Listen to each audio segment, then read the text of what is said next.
This podcast is brought to you by Most Valuable Podcasts, leading the league in podcasting entertainment. Welcome, ladies and gentlemen, boys and girls, children of all ages. This is a Fast Break Podcast. I'm your host, Sean Anderson. Alongside me, as always, is Ricky Widmer. What's up, guys? And Dave Oster. Hey, everybody. And this is the third time that we are trying this. Technically the fourth, because I messed up the start of the third time. But today, we are talking about the red-hot Philadelphia 76ers. We are talking Ja Morant's best fit in the NBA. We are doing our NBA draft mailbag after we did our mock draft 4.0 last week. And we have the Wet Boys segment, the reoccurring weekly segment of the Wet Boys. What are you guys looking at that's so entertaining? Shoes. Oh, great. He's getting his game we are I'm locked in and loaded. I'm here just on the letting you Fast Break. do your own thing. Well, when you're making faces like, "Ooh, what's that?" I didn't expect them to be as much as they are. Anyways, before we get into all that stuff, 76ers and the draft topics that we have, we do want to reach out to you and say, if you do want to become a patron, now is the time to do so. April 1st, we are revamping all of the rewards and tier systems. We're going to have a, bronze, silver, and gold tier. Yep. They are going to be extremely fun. We're extremely excited for current patrons and obviously new patrons. You guys want to jump in as soon as possible. We also want to give a shout out to Bryant from the mock draft, the full mock draft on YouTube. He was pumped that he got 3 hours and 30 minutes of content. He wound up supporting, so we want to thank Bryant for his contribution. And you can contribute as well, patreon.com/mostvaluablepodcast. And also, if you feel like it, you can also head over to iTunes. Rating us 5 stars over there means the absolute world, and we appreciate if you do so. And if you do so, share it with us on Twitter. Share that screenshot with us on Twitter at mostvaluablepod. But let's jump into the Sixer talk. The Sixers, after getting back Joel Embiid, have been on an absolute tear. Joe was out for a little bit with injury problems, shocker, but now they are on a 6-game win streak. They're 7-3 in their last 10, and now they are in third place in the Eastern Conference, jumping the Indiana Pacers and jumping the Boston Celtics. They are red hot. Let's jump into the Sixers and Jake's team, 47-25. Dave, clearly Joe has been the big starting kind of kick to get them going. Yeah. And now we kind of see the whole inner workings of Jimmy Butler, Tobias Harris, Ben Simmons, and Joel Embiid working together. What has been the biggest thing, though? Has it just been Joe's return, or is there something else on the floor that's really sparked this win streak? It's learning to play together. I think that's the biggest thing. People saw, them putting together this great team and wanted instant results, but you got to remember that, Tobias Harris was a 1 basically playing on the Clippers. I know Lou Will was still there, but it was just like in the starting lineup, he was the number 1 guy. Jimmy Butler was the number 1 guy in Minnesota. So you're bringing in 2 guys who are used to having the ball in their hands for the majority of the time and trying to integrate them into a team where they weren't really sure how to do it at first. You saw when Jimmy Butler first came over, Joel Embiid got a little upset because of the touches going on, the lack of involvement in the offensive system. So they had to evolve over time, and I think we're finally seeing the fruits of their labor. It's actually looking really nice out there as Joel Embiid's learning to work with these guys. Toby has just become a straight-up outside sniper. He's fantastic with the ball in his hands, but in that smaller role, he's so efficient for them, and he can do so much in that role. And then Jimmy Butler's basically just been given the keys to the kingdom in the fourth quarter. It's like, you'll get a couple touches early in the game, don't worry about it. But in the fourth quarter, that's your time to shine. We know where we're going to make our money. It's Joel Embiid in the post, and it's you working with the ball in your hands. Yeah, our good friend Jake, obviously, we have him on the podcast. We had him in studio as well. He has really taken a turn on Jimmy Butler. He's really been a big fan of Jimmy late, and for good reason. The past 4 games, Jimmy averaged 23.5 points per game, 47 from the field, 37.5% from 3, and 84% from the line. And Jimmy hit a huge shot over Boston to win them that game. Jake was going crazy. Jake was terrified going into that game, and he was so happy and thrilled that they got that win. But even you look back at the Milwaukee game, obviously he wasn't the best performer in that game. Joel Embiid had a stupid game that day, but he still had 27 points. And Giannis had an even better game. Yes, but that's the thing with the Sixers is you look at this team, they have Tobias Harris, Jimmy Butler, Ben Simmons, Joel Embiid, all all-star caliber level players, and when you have this level of talent, Redick's amazing shooting. Yeah, and when you have this level of talent, you can overcome 52 points from Giannis Antetokounmpo, 15, 16, and 7. You can overcome that with JJ Redick. who put up 19. You can overcome that with Joel, who put up 40. Jimmy Butler scoring 27. Tobias Harris putting up an efficient 12, and even Ben Simmons, who can put up 8, 9, 9, and only turn the ball over 3 times. I think they've got the second best starting 5 in the NBA. Who I was going to say who, but here's the question. Statistically, they're better than the Warriors. That's what I was going to say, because DeMarcus really hasn't had that team flowing. Yeah. But Ricky, I don't want to blind us too much, because right now the 6-game win streak has been great for the Philadelphia 76ers, but that's obviously not the level that they're going to play with every single night, unless you think differently. Well, two things I'm thinking about. First off, within this win streak, although it's been impressive, although Joe has been the kind of catalyst for this with Jimmy, the thing I do want to throw out there is Indiana's not at full strength. Right. The Cavaliers are the Cavaliers. The Kings have fallen off. Like, besides that, 3 of their games, probably not the toughest opponents. Where the Milwaukee game to me was like, whoa, because Giannis can go off for 50-plus points, and they still go ahead and beat the Bucks. Now, Nico only had 2 points that game. It's not ideal. Night. But I feel like the second thing I thought of was, although it was a few days later, this almost reminds me like the mini run that Boston went on before their playoffs last year, where it was about a week or 2 later. It was into April the first week, but they went on a similar run where they won about 6 games, then kind of stumbled into the playoffs. What is Philly going to do with this? Because with Jimmy and Tobias being on this team, the biggest thing I look at is we're not putting as much pressure on Ben Simmons, because when I look at the games, he does great against non-playoff teams. All the other playoff teams scoring 13 against Boston, 8 against Milwaukee, and then he had 15 each against Indy and the Houston Rockets. So for me, Ben Simmons is the biggest question scoring-wise, and will he not have to score as much in the playoffs because they have Jimmy, because they have Tobias this year? But my big question with this is, like, are we being blinded by the win streak is what I'm saying. They did it last year. They did. And but that then was a bit of fool's gold. Yeah, let's look at what happened in the postseason. So do you think this is like the top that they can play, or do you think this is what the level they are at? Like, do you think this is just at their very best? Well, yes. This is them at their very best, and this is just not them, finally clicking together.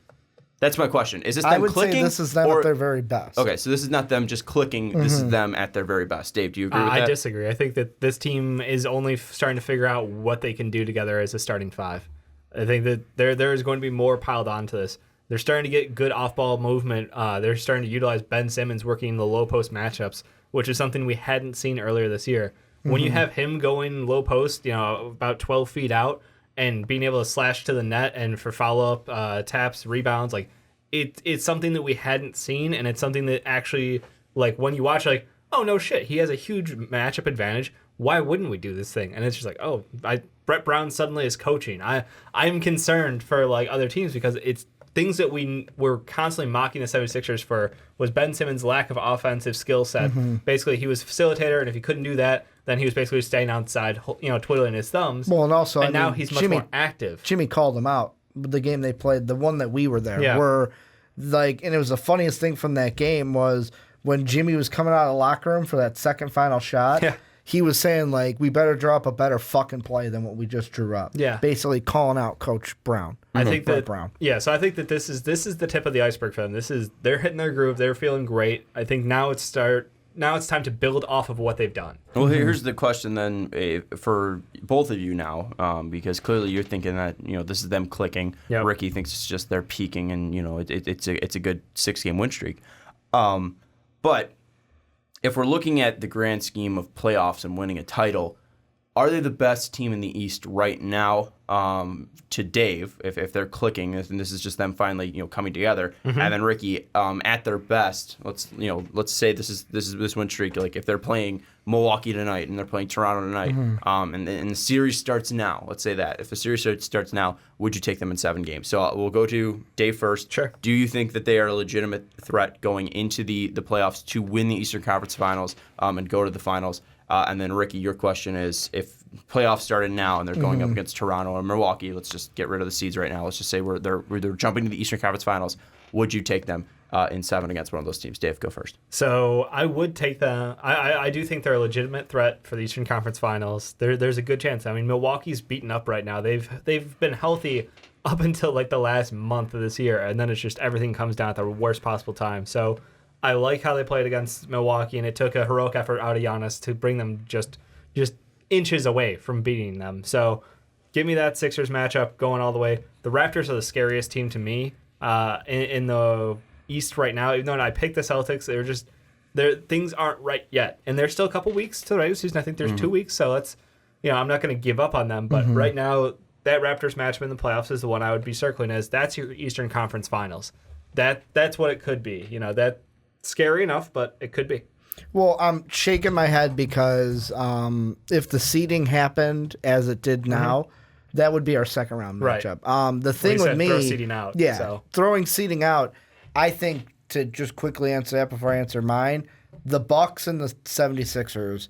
That's what I want the Eastern Conference Finals to be, and I think it's a tricky question when you say right now because I would say yes, the 76ers have the best chance because they're the only team that isn't experiencing the injury bug right now. You've got Milwaukee, who's got Brogdon, who's out for multiple weeks. Nico's out for multiple weeks. You've got Toronto, who Kyle Lowry's day-to-day right now with an ankle injury. And then obviously the Celtics, they've been dealing with their kind of nagging injuries all years as well. Embiid just took a game off, literally 2 days ago. But I'm saying during the win streak, they have consistently been there. There might have been 1 or 2 games, but the last 2, I look at the Milwaukee game, all of them were playing, and if all of them are out there on the floor playing like this, and this is why I go back to me this is them at their best.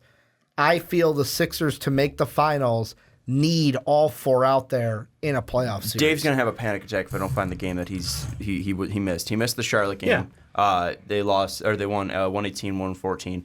That was their second closest game that they have played. They played obviously the 3-point game, 3-point win against Boston. They won by 5 against Milwaukee. They won by 9 against Sacramento. They blew out pretty much Cleveland. They blew out Indiana. And then but before without that, Charlotte, missed they only won 8 by 4. straight games. I mean, that's you can't say that pick and choose injuries. No, yes, they dealt with injuries to their best player. And that's the thing that I was going to get to at the weakness I see for the Sixers. Take that Hornet game. They win by 2 points? 4. And Joe's not out there. To me, if all 4 of these players, Jimmy, Tobias, Ben, Joe, are not out there playing like they have been when all 4 of them are out there, then this team doesn't get to the finals. They need all 4 of them to get there. 100%. No, I'm just saying, I was just strictly saying, at this team's best, which is right now, they're playing at their best, would they beat Toronto or Milwaukee in a 7-game series? Fully healthy Toronto, fully healthy Milwaukee. At their best, what are they? That's what I'm trying to get to. I would say Toronto, even take Milwaukee, out the teams. no. Take out the teams. Just at their best, what are the Philadelphia 76ers? Eastern Conference Finals at the least. What are the best? Best, not the least. What are they the best? God damn it. Well, it depends. Can they win the finals? Can they win the finals at their best? No, not the NBA finals. Yes, they can. No, the Warriors will beat them. But it depends on team to me because if both teams are completely healthy, what's their weakness? What's their weakness? To me, it's one person not showing. To me, they need everyone to show up. Plus, it's the emotional factor. I go back to that Buck game. Yeah, they won by 5. Giannis had an amazing game. Why did they win that? Because of Embiid. And Embiid kind of being like that, not just put the team on my back, but you could tell he gave a little bit more for that game. Because even he said after the game, we've been talking about this guy over there. No, you should be talking about me and this team and the Sixer team. I feel like if they're going up against the Raptors, I would give it to the Sixers if they're playing like this. If they're playing the Bucks, it's a 7-game series. They have a chance, but I would still edge out with the Bucks if both teams are fully healthy and playing well in that 7-game series. You said finals. You're wrong. You're just wrong. Why they literally have the second best starting 5 in the NBA. But their bench isn't that great. Their bench is not that great, but they're still getting some contributions off their bench, which is enough. I think that's. Come on, we're talking playoffs, so everybody's gonna play 37 minutes a night, easy. So you're looking at maybe 7 minutes a time where it's gonna be just fluctuating, and we've seen Jimmy play 40+ minutes a night. Joe's even played 40+ now. I don't have any fears about that. I just think that at the end of the day, it comes down to if your starting five is this good, and it is, then you'll be able to go in a series against anybody in the Eastern Conference. I think you'll match up in the finals versus the Warriors. It's just that simple. The thing I just think of is when we get to playoff scheduling, when the games are closer together, they're spaced out more. People get more rest. I feel like there are times, even with just the Warriors, an example, some of their playoff runs, some of the guys we're talking about, yes, they have amazing starters, but who off the bench has given a performance? Like Andre Iguodala. Yes, he had to step in for injury, but when he didn't, we're still talking about him coming off the bench being a key piece. Yeah, that to me could be a weak. That could be a weakness, though, for the 76ers if they don't have that bench depth. But the Andre Iguodala this year is a shadow of himself in the years past. No, I'm just Same saying. with Sean Livingston. I'm just saying, looking at Warriors recent don't history. have a bench right now. They literally don't. Like, it's non-existent. There's nothing there. There's a reason why they have to rely on, even when Kevin Durant is healthy, or not 100% healthy, he's still out there taking shots because it's better than letting their bench play those minutes. Like, they have lost games. They lost more games recently than normal for the Warriors, to be honest. But, like, I think this year it's such a top-heavy team. And I agree that it's the same way with the 76ers.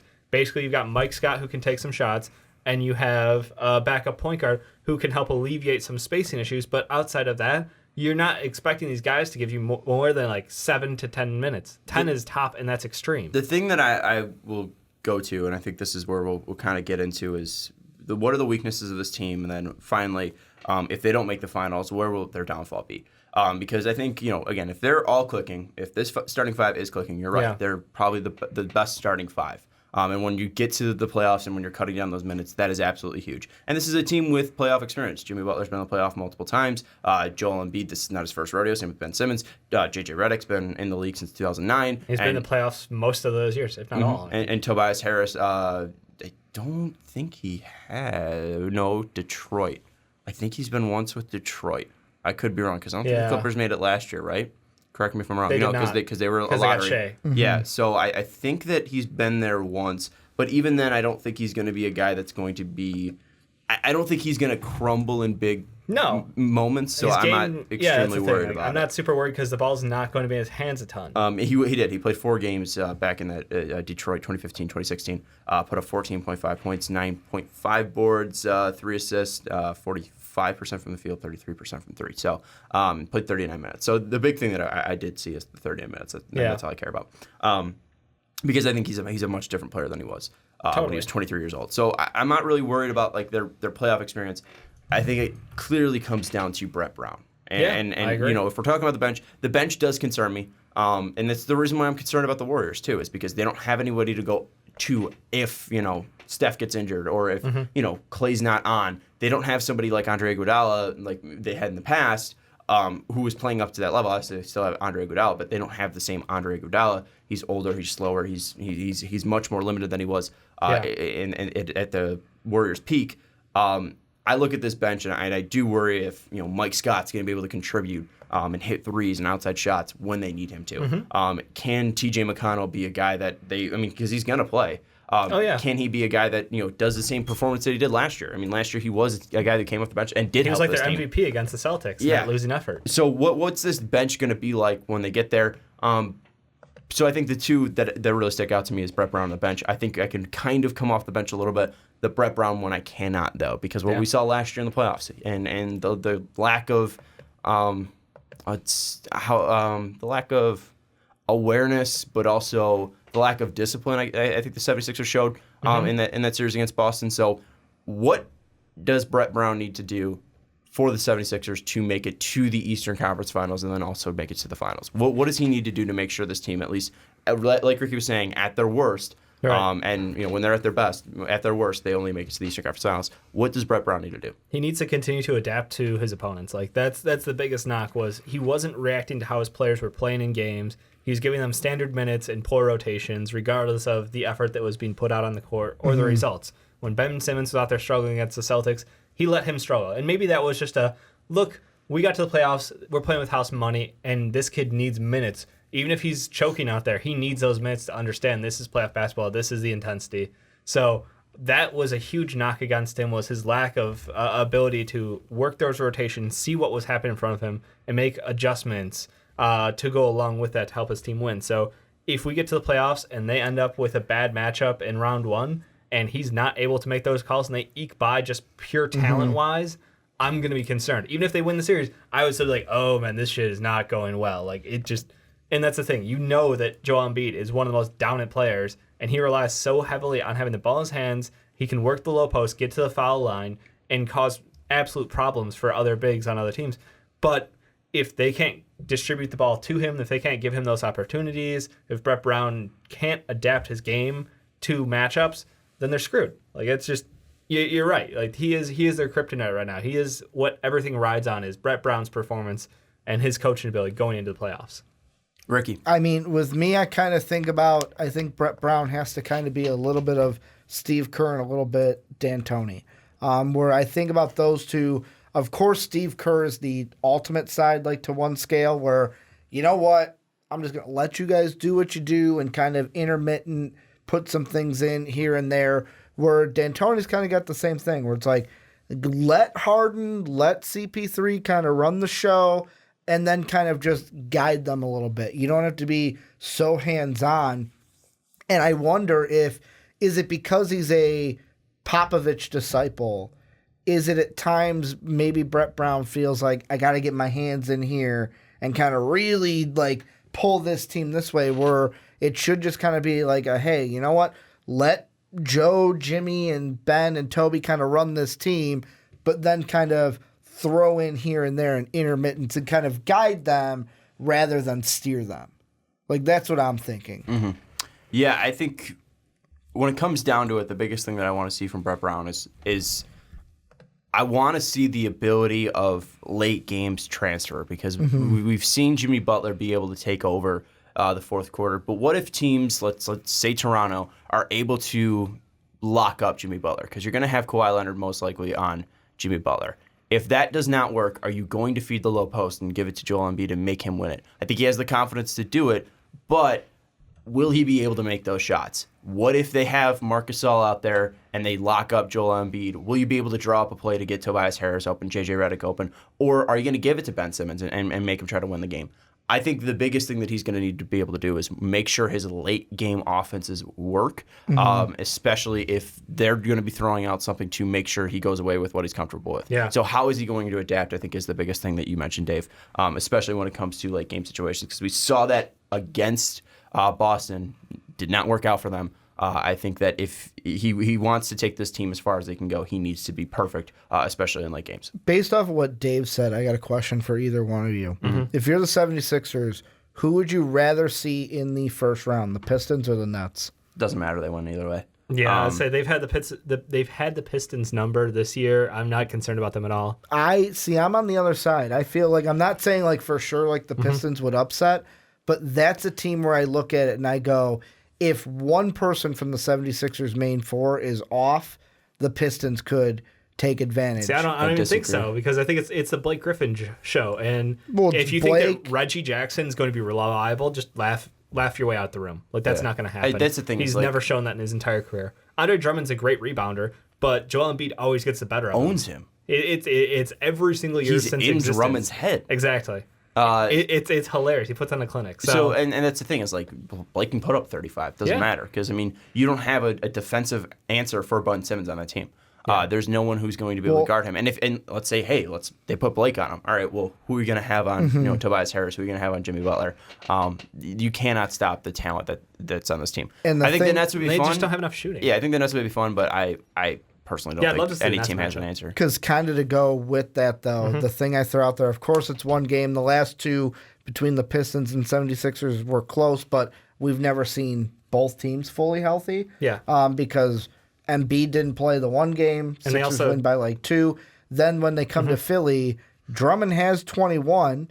Embiid plays that game as 24. It's Butler who had 0 points in that game. But they still didn't have Blake Tobias Harris. Yeah, and that's another thing. Toby adds into difference, but Blake didn't also play that game. I think that could be first round an to me does not interesting matter. first round series. It doesn't matter to me. I think if they play the Pistons and play the Nets at worst, it's a 5-game series. Let's move to the final question, Yeah. and that's going to be, if the 76ers, let's say they have the hardest road, in your opinion, so whatever you think the hardest road is, so the hardest first-round matchup in your mind, the hardest second-round possible matchup, hardest third-round possible matchup, and obviously if they make it to the finals, playing the Warriors or whoever you think the Western Conference are giving the toughest thing, it's the Warriors. If they have the toughest road, how far do they get? And if they don't get there, what's their downfall? And if they do get there, let's say to the finals, what is the saving grace of this team, if it's not something you've already mentioned? I think that see, it's between the second round or third round right now for me. I don't know. So you don't think it's the finals? I think you said their peak is the finals. I think their peak would be the finals, but if they go hardest road and they have to go up against the Raptors in round 2, I would be a little concerned because that just Kawhi Leonard has another gear, and we've seen it out of him, especially in the playoffs. Yeah, yeah. Yep. So like that's the thing. I don't know. We don't know that anyone on the Sixers has that. Jimmy Butler's been great for us, but he's never taken us to the next level. And I'm going back to the Bulls days. Like when he went to the playoffs, never was able to get that done. When he went to the Timberwolves, it was all about getting there. And when he was there, he was still hurt. He wasn't able to put forward much effort, or not much. He gave it everything, but he just didn't have enough. So I don't know. That Kawhi Jimmy matchup intrigues the hell out of me. So I would say hardest road, they end up in second round or third round, and it's just the finals is peak. Like if they're clicking on all gears, I don't think there's a team in the East that can beat them in a series of 7. So. I would disagree with that. I think if they're clicking on everything, I still think that the Bucks can beat them. I mean, we even see what an injured Bucks team was doing, and if we're getting to the point where, because if they're going to meet in the Eastern Conference Finals. Correct. Brogdon will be back. Not sure. Hopefully. On Mirotic. Well, it's they're a 7 to 10 week injury or 6 to 8 weeks. It was 4 to 8, 6. I thought it was okay. 4 to 8. Because we looked at it last week. We did it. We talked about it last week, and we said, worst he would be, or they were saying the best that if he came back at the first time, it'd be either like game 5 or 6 of the first round or the start of the second. Okay. So it'd be I think you'd probably be a fully healthy Milwaukee team. Yeah. And we saw how close it was in Milwaukee. It's true. Philadelphia still won. Yep. But also I think they're coming off the high of Joe turning it up a level. Yep. I think that even if they're clicking at full, I think Milwaukee still gives them a handful. I would still say the same with the Raptors too. The Raptors really haven't found their groove with making all the additions. Jeremy Lin hasn't been great. Marc Gasol hasn't been great for them, but I still feel like with their length, their playoff experience, I think the Raptors would still give them trouble, even if the Philadelphia 76ers are clicking. I still can't put my faith into the 76ers yet of them going in and winning a 7-game series, and I will gladly be proven wrong. If they go out and do it, congrats to them. They deserve it. I just want to be proven wrong. And right now I haven't been, and I need to see it. I think it's more of a win streak right now than them actually coming together and clicking. I think that this can easily just be overturned by 2 bad games, 2 bad losses, and we see more blow up and more hostility come out of this. The absolute hardest road would be if they fall to the 4 seed, which I don't see happening. I have to go Celtics, Raptors, Bucks to the finals.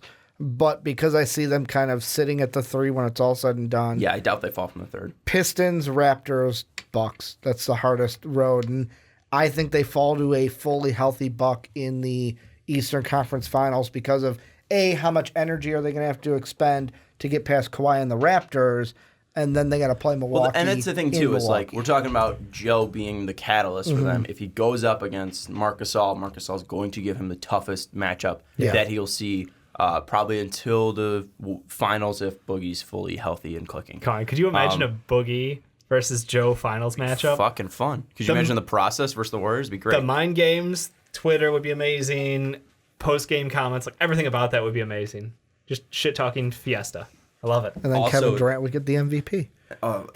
Also, if they're getting teed up and stuff. Oh my God, those two both get tangled. They would get tossed. Or even Draymond and Joe. That'd be fun. Draymond and Joe would be great. See, that's the matchup we all want to see, right? Is there a funner matchup for the finals than Warriors versus Sixers? Mind Bucks Warriors. Bucks Warriors, Sixers Warriors. I wouldn't care either way. No, I think 76ers Warriors would be the funnest. I think Nuggets 76ers would be the funnest.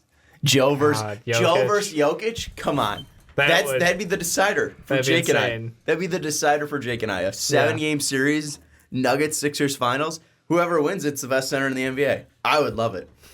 And could you imagine if the finals in 2019 was decided by fucking centers? That would be awesome. insane. All right. So prediction for the 76ers is They're going to lose in the Eastern Conference Finals of the Bucks. Eastern Conference Finals to the Bucks. Eastern Conference Finals of the Bucks. And Eastern Conference semifinals to the Raptors. To me. But hey, I'll be proven wrong. And if you're a Sixer fan, let us know what you think down in the comments below. They're clicking. Maybe it's not just a phase, Mom. Yeah. Maybe it's another 15. It's not just a phase, Mom. Maybe it's just another 15-game win streak that they're going to go on. But if you're going into the playoffs on a 15-game win streak, that's too hot. Like, that's the thing, is like, we've seen this time and time again. When you're that hot, there's always a fall. There's always a collapse. Yeah. There's never not a collapse. So I think that's going to be the crux of this team. But hey, fuck, maybe they're wrong, and maybe the process will be finalized with a ring. But we'll have to see come June when the finals are. Bryant would be seen as like a wizard at that point. Like, just like, how did you? And not a Washington Wizard. Not a Washington Wizard, like a real life wizard. Yeah, like a hat and everything. Yeah. But let us know your thoughts down in the comments below. But let's jump into our favorite weekly topic. Before we jump into Wet Boys, I just want to say, check out twitter.com/mostvalepod. We've had a couple people. I think we've had like 4 or 5 people jump into the DM, start talking to us. Our good buddy Negro Damas is back. He was telling me all about LaMelo Ball. So if LaMelo Ball pans out to something, Negro Damas called it. So shout out to him. And then he's supposed to be the best of the Ball trio. He is. Apparently, I don't know about that. LeVar at the beginning, like, it was Lonzo's good, but LaMelo's supposed to be the best. Anyways, let's jump into Wet Boys. Lonzo has never been a Wet Boy. Actually, the first ever Wet Boy was Patrick Beverley because he dad dicked Lonzo. So shout out to Pat Bev. But let's jump into Wet Boys. This is the weekly segment where we talk about the soggiest of shooters, the dampest of dudes, the moistest of men. These are the players that absolutely went off in the past week, had phenomenal performances, crazy stat lines, historic performances, jaw-dropping moments. These are the guys that we give credit to. These are the real MVPs of the NBA season, because if James Harden doesn't get one this year, if he's not the MVP again, it's going to be a damn shame. If you think Giannis is the MVP, you're wrong. You're wrong. You're wrong. It's absolutely wrong. You have never seen a more dominant offensive player than James Harden. And if James Harden wasn't on the Rockets, they'd be sold. They are that bad of a team. They'd be that. Obviously, they wouldn't be sold because Houston's a great market. But they'd be horrible. They would be 14th still. For what? 14th in the West. I don't know about 14th. They'd be better than like the Suns. The Suns would be worse because the Suns would be 15th. Okay. I don't know. They'd probably be better than.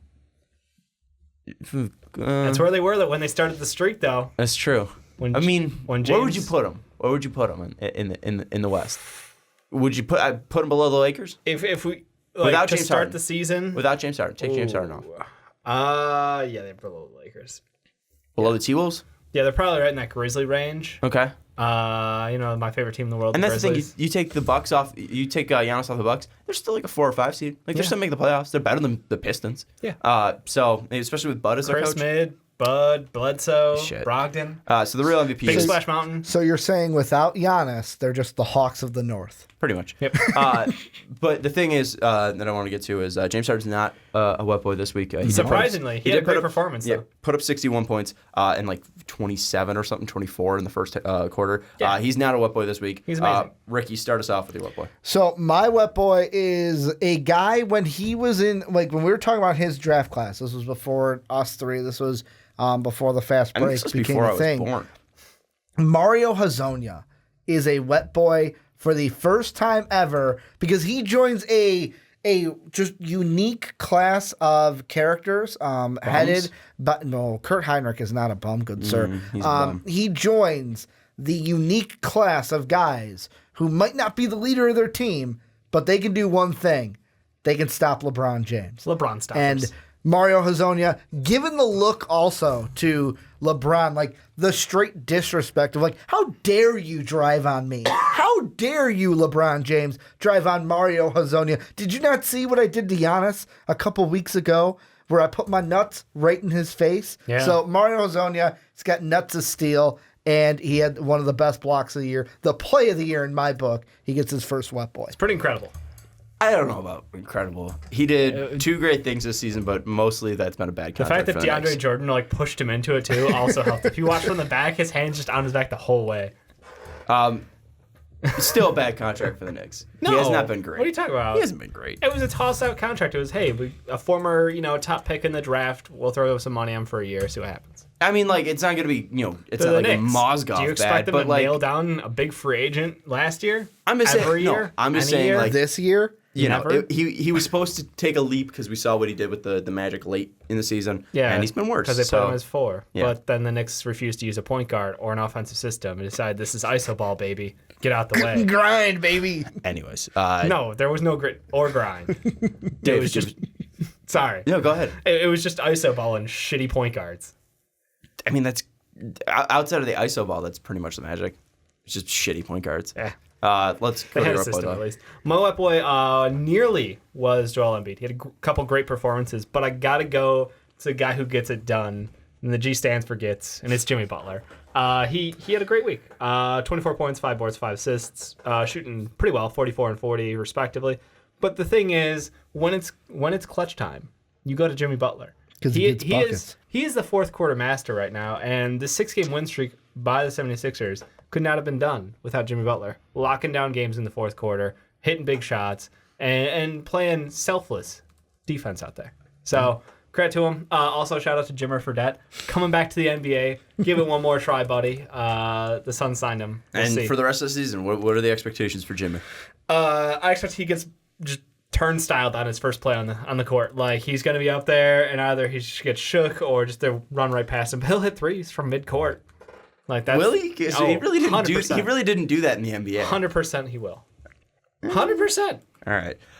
Real quick, I'm gonna look up Jimmer Fredette's China stats just to see what we Insane got. numbers? No, I want to play a game. Oh, All okay. right. So, oh wow, did he really? Wait, where's the year by year? Oh, this is the year by year. Oh wow. Okay. So his international stats this season, his points per game at 45 games, shooting 47.6% from the field, 41% from 3 on 11.8 attempts, and 91.6% from the free throw line. He's averaging 36 points. Yeah.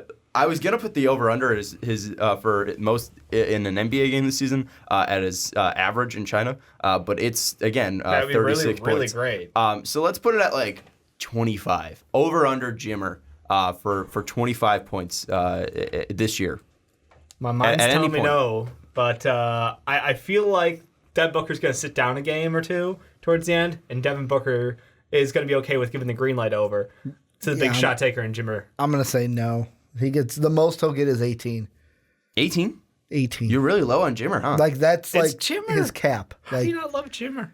he gets an 18. I don't know, man. Sean? I think I don't know about 27. I'm trying to find his career high, but It's can't a huge number from China, I'm sure. search. Oh no, God, not from China. I was like, in the NBA. I think he put up like 70 or something in China. Oh no, not in the. So he put up 2. Sorry, his career high in 2015-2016. That year was 4. Let's see. The next year 14. Did he ever have a 20-point game in the NBA? Now you make me 24. 24 against the Knicks. Shocker. In 2014. Let's see. Points 22 against Phoenix in 2012. And then his rookie year he put up 20. So 22 is his highest. So 24 is his highest. 24 is his highest. So you have to set a career It'll be a high career at 25. If he's got 8 and setting screens, he'll do it. Oh. Booker on the bench, 8 and setting screens, he'll do it. 27 points per It's for the Jimmer. Suns. It's the end of the year. Like, Fuck who it. else should take shots? Fuck it. It should Why be not? Jimmer. Let's Who else should take shots? let's go to my wet boy. No relation to Jimmer, I think. D'Angelo Russell. You're safe on that one. You don't think he's related to Jimmy Butler? No. Or Jimmer Fredette at all? Nope, neither. D'Angelo Russell, he was getting buckets like Jimmer used to at BYU, but D'Angelo Russell leading a historic comeback against the Kings, 32 points per game in this week, 12 assists, 3 steals, 49% from the field, 42% from 3. You thought they were down and out, dead in the water. Bogdan hit a shot that put him up like 104-79, and D'Angelo Russell leads the comeback, scores 27 in the fourth. Red hot. It felt like he was not missing in that fourth quarter. It was absolutely incredible. He was getting off shots too that it looked like his feet weren't even under him. Like they were just like bad formed threes, and he was just sinking them. And it was what he does. It was the nice sound where it's like nothing but net. And it's just like whoosh. Yeah, it's the best. So D'Angelo Russell getting buckets, absolutely fantastic. And you gotta max him at this point, right? Yeah. What team's not gonna at least? I mean, if you're not the Nets, you might not give him the max right The away. Magic but some teams and the Suns would both throw near max money at him.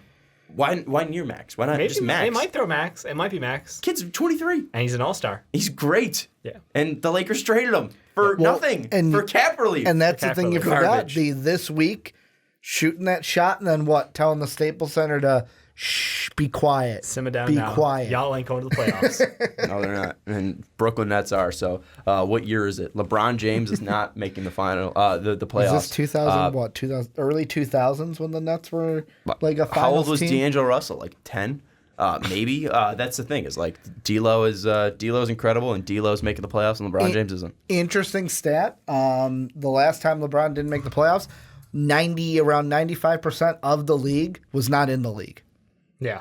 That's how long it's been. Not surprising. Damn. Shout out Naz Reid too. Anyways, For no reason.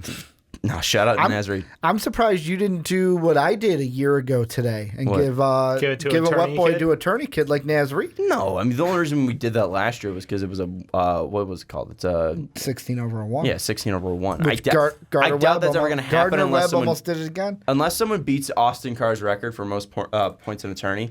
I doubt that's gonna change. So Ja, you got to get it done. Ja's got to get it done. If Ja wins the Natty over Zion, No, No, well they play the It'd be final. through him. they- Yeah, they you're They right. play the It'd be final through him. 4.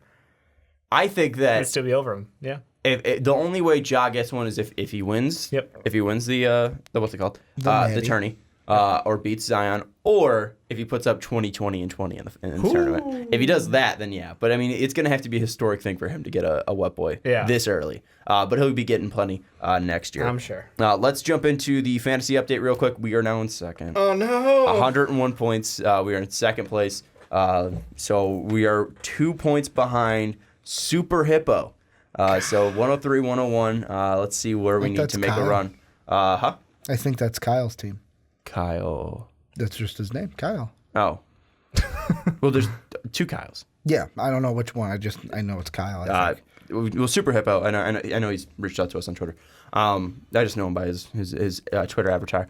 The Kyle R, who's in the fantasy baseball league as well. Gotcha. Let's look at least where we need to improve. Field goals made, we are in 4th. Field goal percentage, we are still not doing too hot. We are in 9th place. Free throw percentage, we're also in 9th place. 3-pointers made, we are in 2nd. 3-point percentage, we are in 3rd. Rebounds, we are number 1. I'm wondering if we can just... All right, so we have a 400 rebound lead. Do you think we could just bench Drummond? And play somebody else who actually can hit shots? Yeah, just bench Drummond, because, I mean, like, he's only good for rebounds. Probably. All right. Assists, we are 3rd. Steals, we are 1st. Blocks, we are 3rd. And points, we are 4th. That's a lot of lead. You're right. Let's look at the free agents and see who we can add, because we got to make a run here, and I cannot just lose, because I mean, we were number 1. It felt so good. It did. So let's look at some of these So we players. want field goals made, is what you said? Field goals made or field goal free throw percentage. Those are the ones that we are very low The on. top in field goals made are like Emmanuel Mudiay, JaVale McGee at 5.6, 5.1. But JaVale can't hit free throws. And free throw percentage is Marco Lonnie Bellinelli. Walker. Let's see. Lonnie I'm Walker's going to hit go 6. off of. Take guys who've actually taken a couple free throws. Bellinelli's hit 110 out of 121.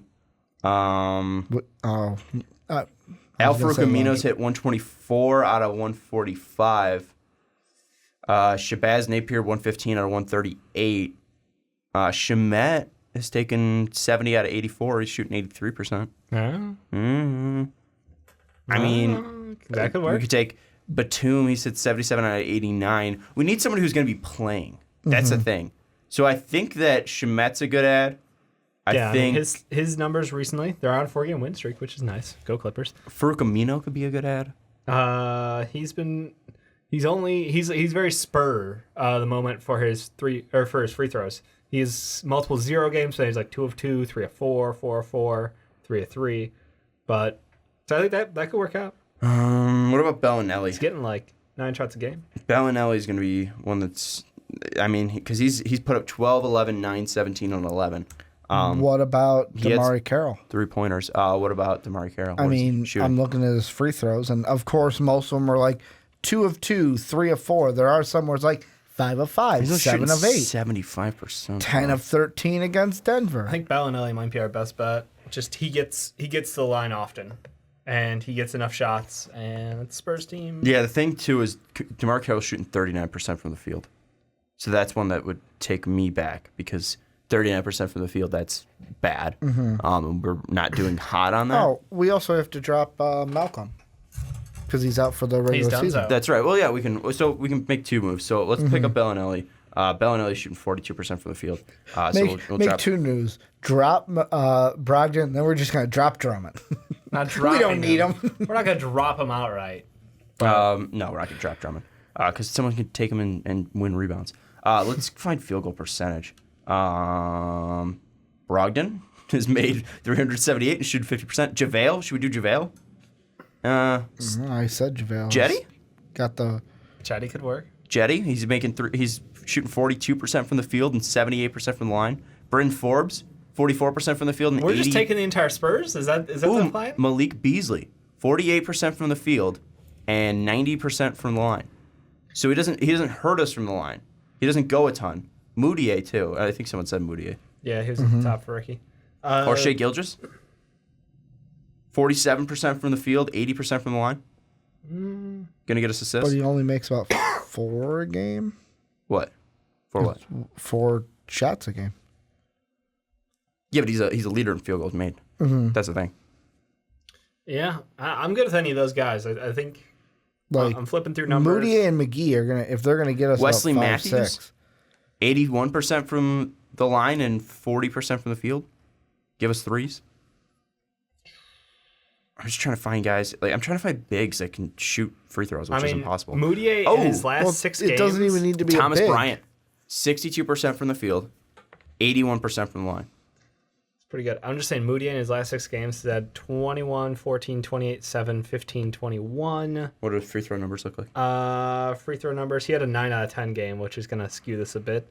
3 per game, 94%.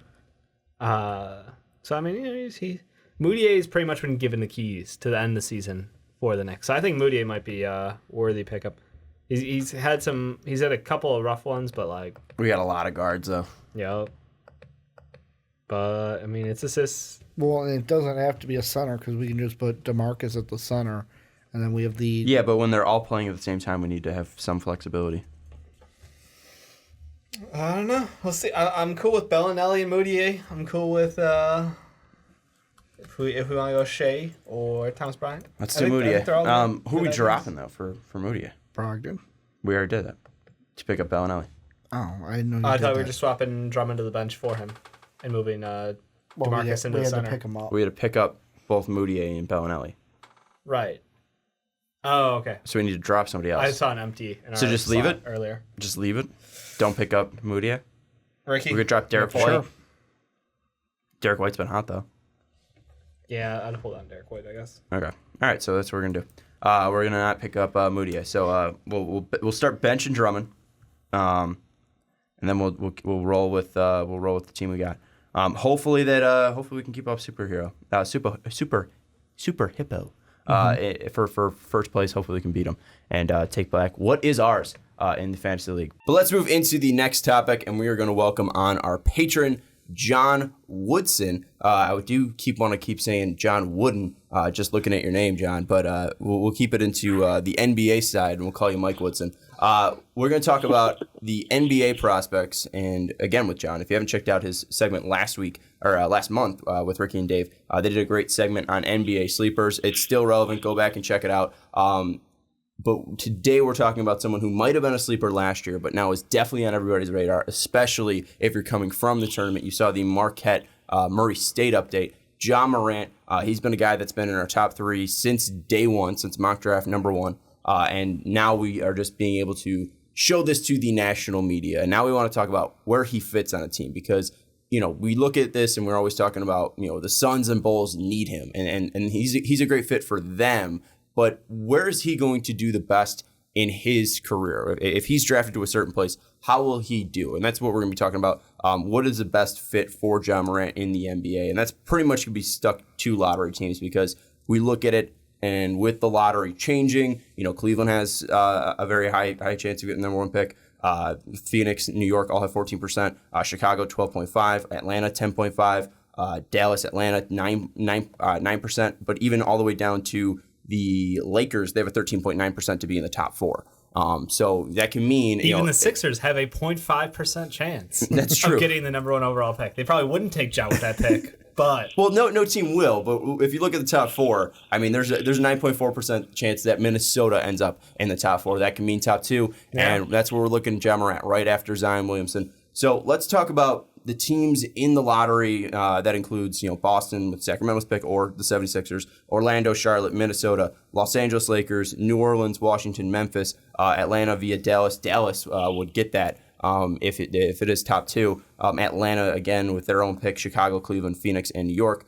Let's talk about which place would best fit Ja Morant. So let's disregard fit and let's look at the actual culture. Let's look at the actual team. Which place will help Ja Morant the most and help him become a star? John, we're going to start off with you. I first want to ask you, because I know we were talking a little bit about Zion before we started, and you were praising him like everyone has. Where do you sit on Ja Morant as a prospect? You're saying you put together mock drafts. Where do you have him going in your mock draft? Oh, I have him going second, regardless of team. Ooh, regardless of team. I like that. So you don't have a problem with him playing next to Colin Sexton like I don't.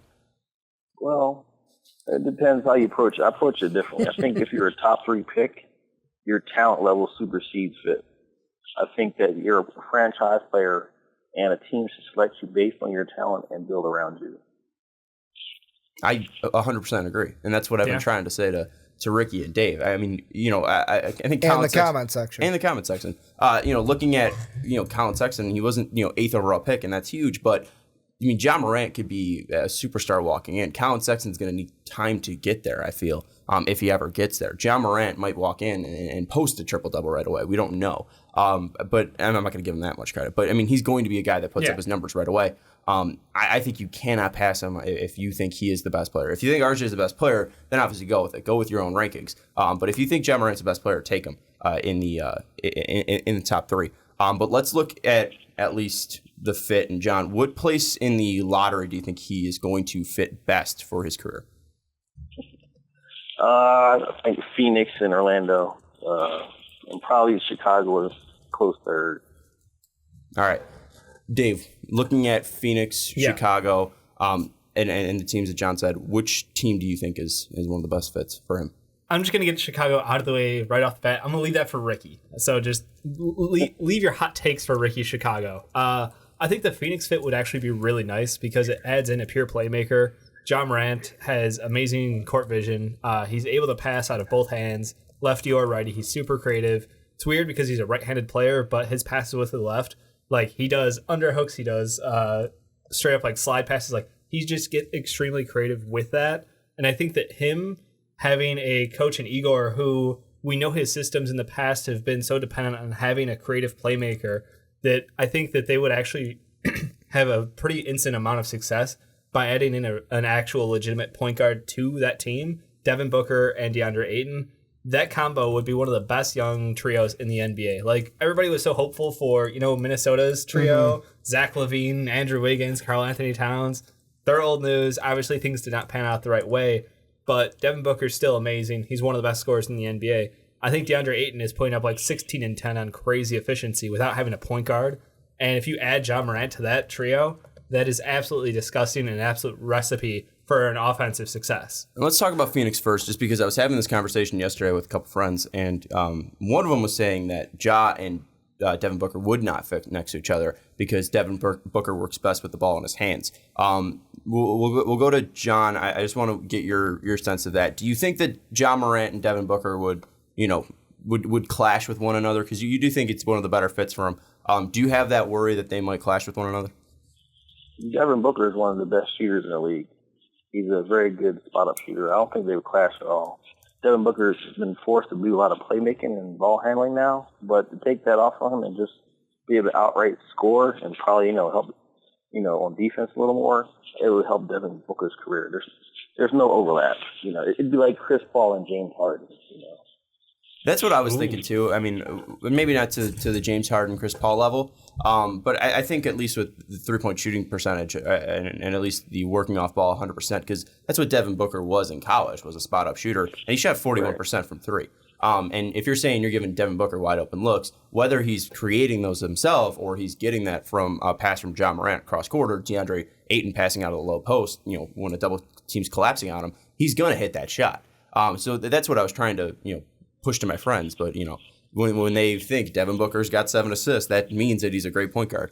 I look at the Suns and I think that that's probably the best place for him to play just because I think the spacing is going to be there. But I said that, and Ricky kind of made a grimace. So where do you think the best place for him is? It's not the absolute best. The one thing I will say was, because the Suns are to me, there's only 2 teams. The Suns and then obviously the team I'm going to say in a second. But the thing I was thinking about, kind of to take John's comparison and raise it up a level, if the Suns had Ja Morant, I could see Devin Booker and Ja kind of being like their own version of Russ and KD, where KD was a guy where you can give him the ball, he can work with the ball, but was he going to be the main ball handler? No, Russ was going to be the main ball handler. And they could kind of do, not saying it's the exact same, because obviously KD is taller and bigger than Devin Booker, but you can do the same thing with that, where Ja would be your main ball handler, but if the game was on the line, who are you going to give the ball to? Either of them, but Devin Booker would be your first choice. I know we're getting too much into pro comparisons here, but I think that's not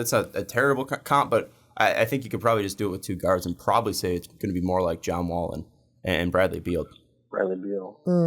Which one would you rather be compared to? John Wall, Bradley Beal, or Russ and KD, or which one's more accurate? Yeah, I mean, nobody wants to be compared to John Wall. That means you're not on the court. Hey, I don't know if you're saying to Ja Morant that he's going to get paid $47 million when he's 34 years old. I don't think he's going to say no to that. Maybe not. Maybe not. But I think Phoenix is definitely an interesting one. What was the second team though? The Bulls. The Bulls are the number one clear fit.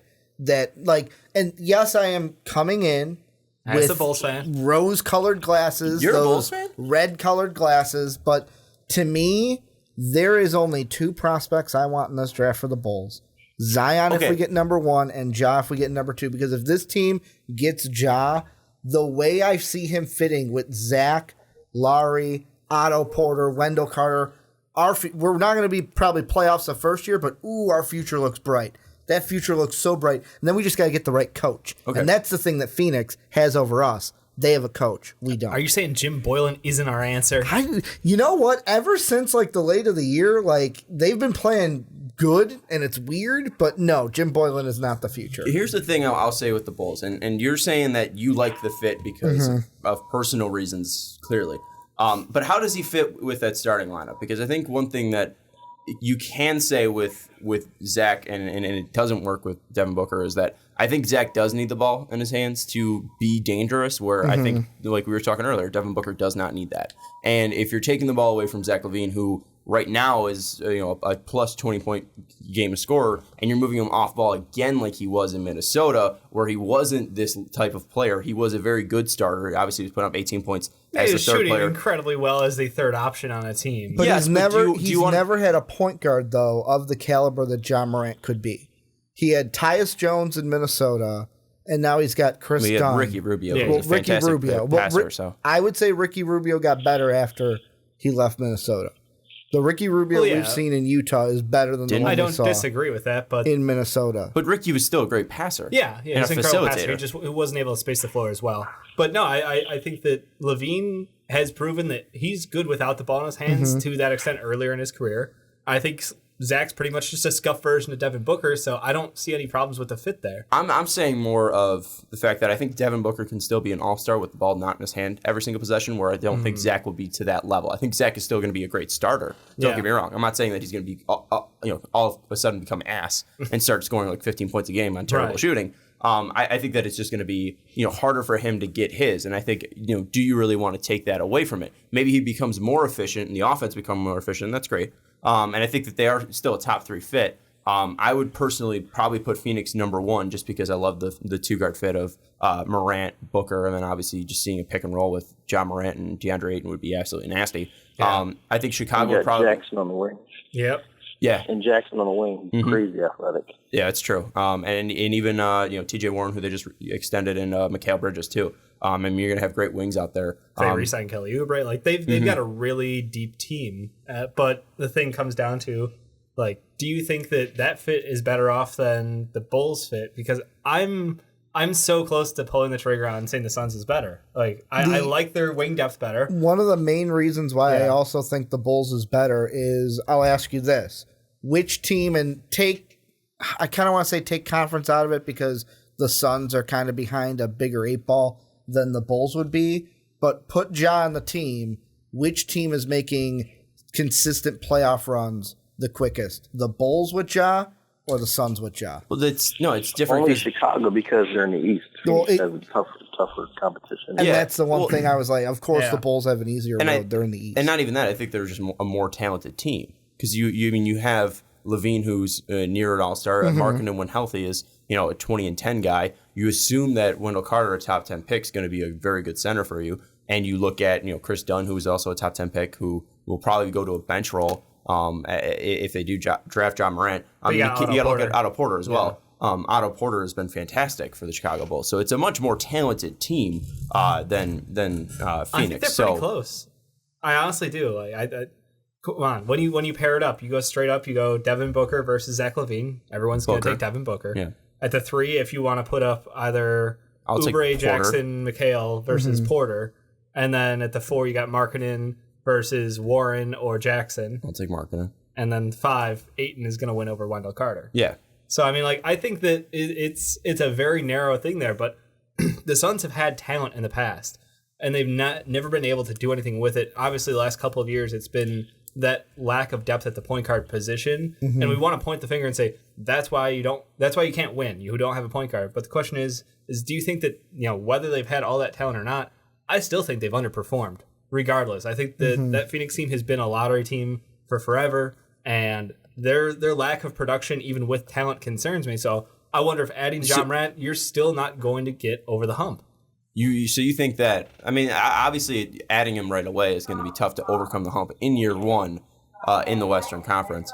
But you think it's going to be tough for them to overcome, like, you don't think talent can overcome that just mess that is the front office of Phoenix? I question coaching because we've been through multiple coaches. I question the front office, same thing. It's just something about that team hasn't been able to kind of hit its groove over the past 5 years. And you just start to wonder, like, can you put the right pieces next to Devin Booker to actually make them win games? All right, let's bring this to John then. So John, if you're looking at the landscape of Phoenix, do you think it is possible that possibly Ja Morant just doesn't work there just because of what Phoenix is, or do you think the talent of Phoenix, if they have Morant, Booker, Ayton, and the plentiful wings that they do have, can overcome the landscape that is Phoenix? No, I think Ja Morant makes anything work. I think if he were on Phoenix in 2 or 3 years, he could be the second best player. I think if he was in Chicago in 2 years, he'd be the best player for Chicago. I think he'd take either team over them. Who do you think would be the best player on Phoenix? Do you think it'd be Ayton or Booker? Booker. Okay. I think that it's interesting just because both teams obviously aren't great when it comes to the front office. We obviously, as you guys being Chicago Bulls fans, you've been complaining about Garpax forever. Robert Sarver is one of the worst owners in the NBA for the Phoenix Suns. They currently don't have a GM. They have an interim GM in James Jones, who just got out of the league, so not a ton of experience there, and they're looking to even hire John Paxson. He was one of the guys that was getting an interview. So I think both would be a mess. But again, talent-wise, both teams would be incredible if they've drafted Ja Morant. Let's get away from those teams, though, because Phoenix and Chicago, we've always talked about them going because they need a point guard. But is it, look outside the point guard need and what places, like roster-wise and then also maybe culture-wise, would fit for Ja Morant? And, like, do you think he'd be a good fit in New York if they end up getting the 2 spot and Zion obviously isn't there? Yeah, if they're at the 2, I'd be tempted to take him. But I go back to, like, how much do they believe in their free agency plan? I don't know that he is that much ahead of RJ Barrett on their boards to say, well, if we take Ja Morant, what happens if our plan is always to get Kyrie Irving and Kevin Durant in here? Ja Morant doesn't fit on that team. So I would be hesitant to put him above RJ Barrett if I were the Knicks, because I think RJ Barrett works regardless of those 2 guys that they pick up. regardless of anybody else free agency wise that they've been rumored to be looking at, I think RJ just is a safer fit. Like, he's scheme agnostic. Like, it doesn't matter where you put him. RJ will be RJ, I feel. I think Ja really needs to hit a team that can utilize him and all of his abilities. So I would look past the Knicks if they got bumped out of that number 1 spot. I've got a sleeper one. And by sleeper one, I mean like they've got a less than 5% chance at the number 1 and only a 20% chance right now at a top 4 pick. What about the Pelicans? They're a team that, let's say they get a top 3 pick. Let's say they get the 2 pick, or it's, let's say, anybody New York and then the Pelicans. Because like Dave was saying, New York could still at 2 go, no, we've got our point guards. We're going to go RJ over a Ja, and then Ja falls to 3. This is a team that still has Anthony Davis. It has Drew Holiday, who we've seen before when he was paired. I know Rondo was different, but when point guard, hey, we're going to move Drew over the 2. This could be something where if they get Ja, put Ja at the 1, Drew at the 2. Then if you start winning games, if Anthony Davis is still playing games at the beginning, because, hey, look, we got a good player for you. Let's see how this rolls. Maybe gets Anthony Davis to buy back in to New Orleans. I know that's a lot, but just play with it for a second. If you get Julius Randle back after he declines his player op, that could be something for the Pelicans, getting Ja Morant on that team. I don't think there's a way you keep Anthony Davis at all. I think he's worn his welcome both as a player and just in that city. So I think if you're getting rid of, if you're drafting, no matter what, Anthony Davis is not a Pelican. That's what I'm saying. I don't think he wants to stay there, and I don't think he's going to be around for a long time. And that's whether you draft, Ja Morant, he plays fantastically. I think, though, pairing him with Drew Holiday would definitely be interesting, but it definitely will have to rely on who they pick up in free agency to score on that team. Because Ja Morant, might come in and average 15 to 12 points, and Drew's decent for about 18, probably at his best. But I don't know who's going to be the actual go-to scorer on that team, and that would concern me. Should we bring up the Lakers? Because there is thought about it. There is a chance, 13.9% chance that they have a top 4 pick. Let's go to John. John, I know you're more of an East Coast guy, but you definitely know the name LeBron James and the fact that he's missing the playoffs for the first time since 2004, 2005. So what do you think about Ja Morant there for Los Angeles? Let's say that RJ Barrett's off the board. Let's say that Zion's off the board. They get the top 3 pick. Would it be a mess if the Lakers took Ja Morant? Oh, the Lakers are a mess, and it should be a mess. But, I answer it for everybody. Everybody would take Ja Morant. There's only 30 teams have equal chance of getting the number 2 pick. And there's probably only the Warriors, the Rockets, if Kyrie stays in Boston. So there's 26 teams that would take Ja Morant over RJ Barrett. So, I think that any team that you name other than those 3, maybe a possible 4, they're going to take Ja Morant over RJ Barrett. He's that good. Do you think he'd just be used as a trade piece, though? Because obviously the whole thing for Los Angeles would be, to get Anthony Davis. The question would be then to you, if you're the Lakers, who would you rather have building around LeBron James? Would it be Ja Morant, or Anthony Davis? Number one, the NBA is a business. They're there to make money. It's true. Anybody who's smart in the NBA who wants to make money, you don't trade a player with a 40-inch vertical, no matter what. You're going to sell tickets. You're going to sell jerseys. You're going to be on primetime TV. Any player or Ja Morant's talent level, you're not going to trade. You're going to sell those tickets and build a team around them. So you don't think you could get Wiggins out of this deal? Because that's exactly what I would see. I think that if the Lakers ended up with the number 2 pick, they could absolutely turn around and be like, so let's renegotiate that deal for Anthony Davis. We can give you the number 2 pick in the draft plus, a couple of guys who've been recent pickups by the Lakers. I don't know that his timeline fits LeBron James's, even though I think that would mean it's an amazing pair. Being able to have Ja Morant out there play with LeBron James would be awesome. Their fast break game would be insane. Right.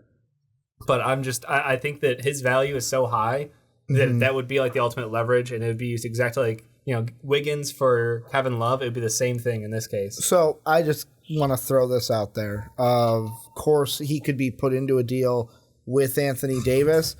If they do keep Lonzo, though, because Ja, there's a lot of people saying that he's got a lot of combo to him. Could you run a Lonzo at the point, Ja at the 2 as your combo guard, and then LeBron out there also? One's got to go, in my opinion. At least offensively, they play too similar. John, jump in, though. I think Josh Hart's better than Lonzo Ball. Yeah. They'd move Lonzo Ball in a three-way trade any day. That you actually have could be teams out there that would do it. Phoenix would do it.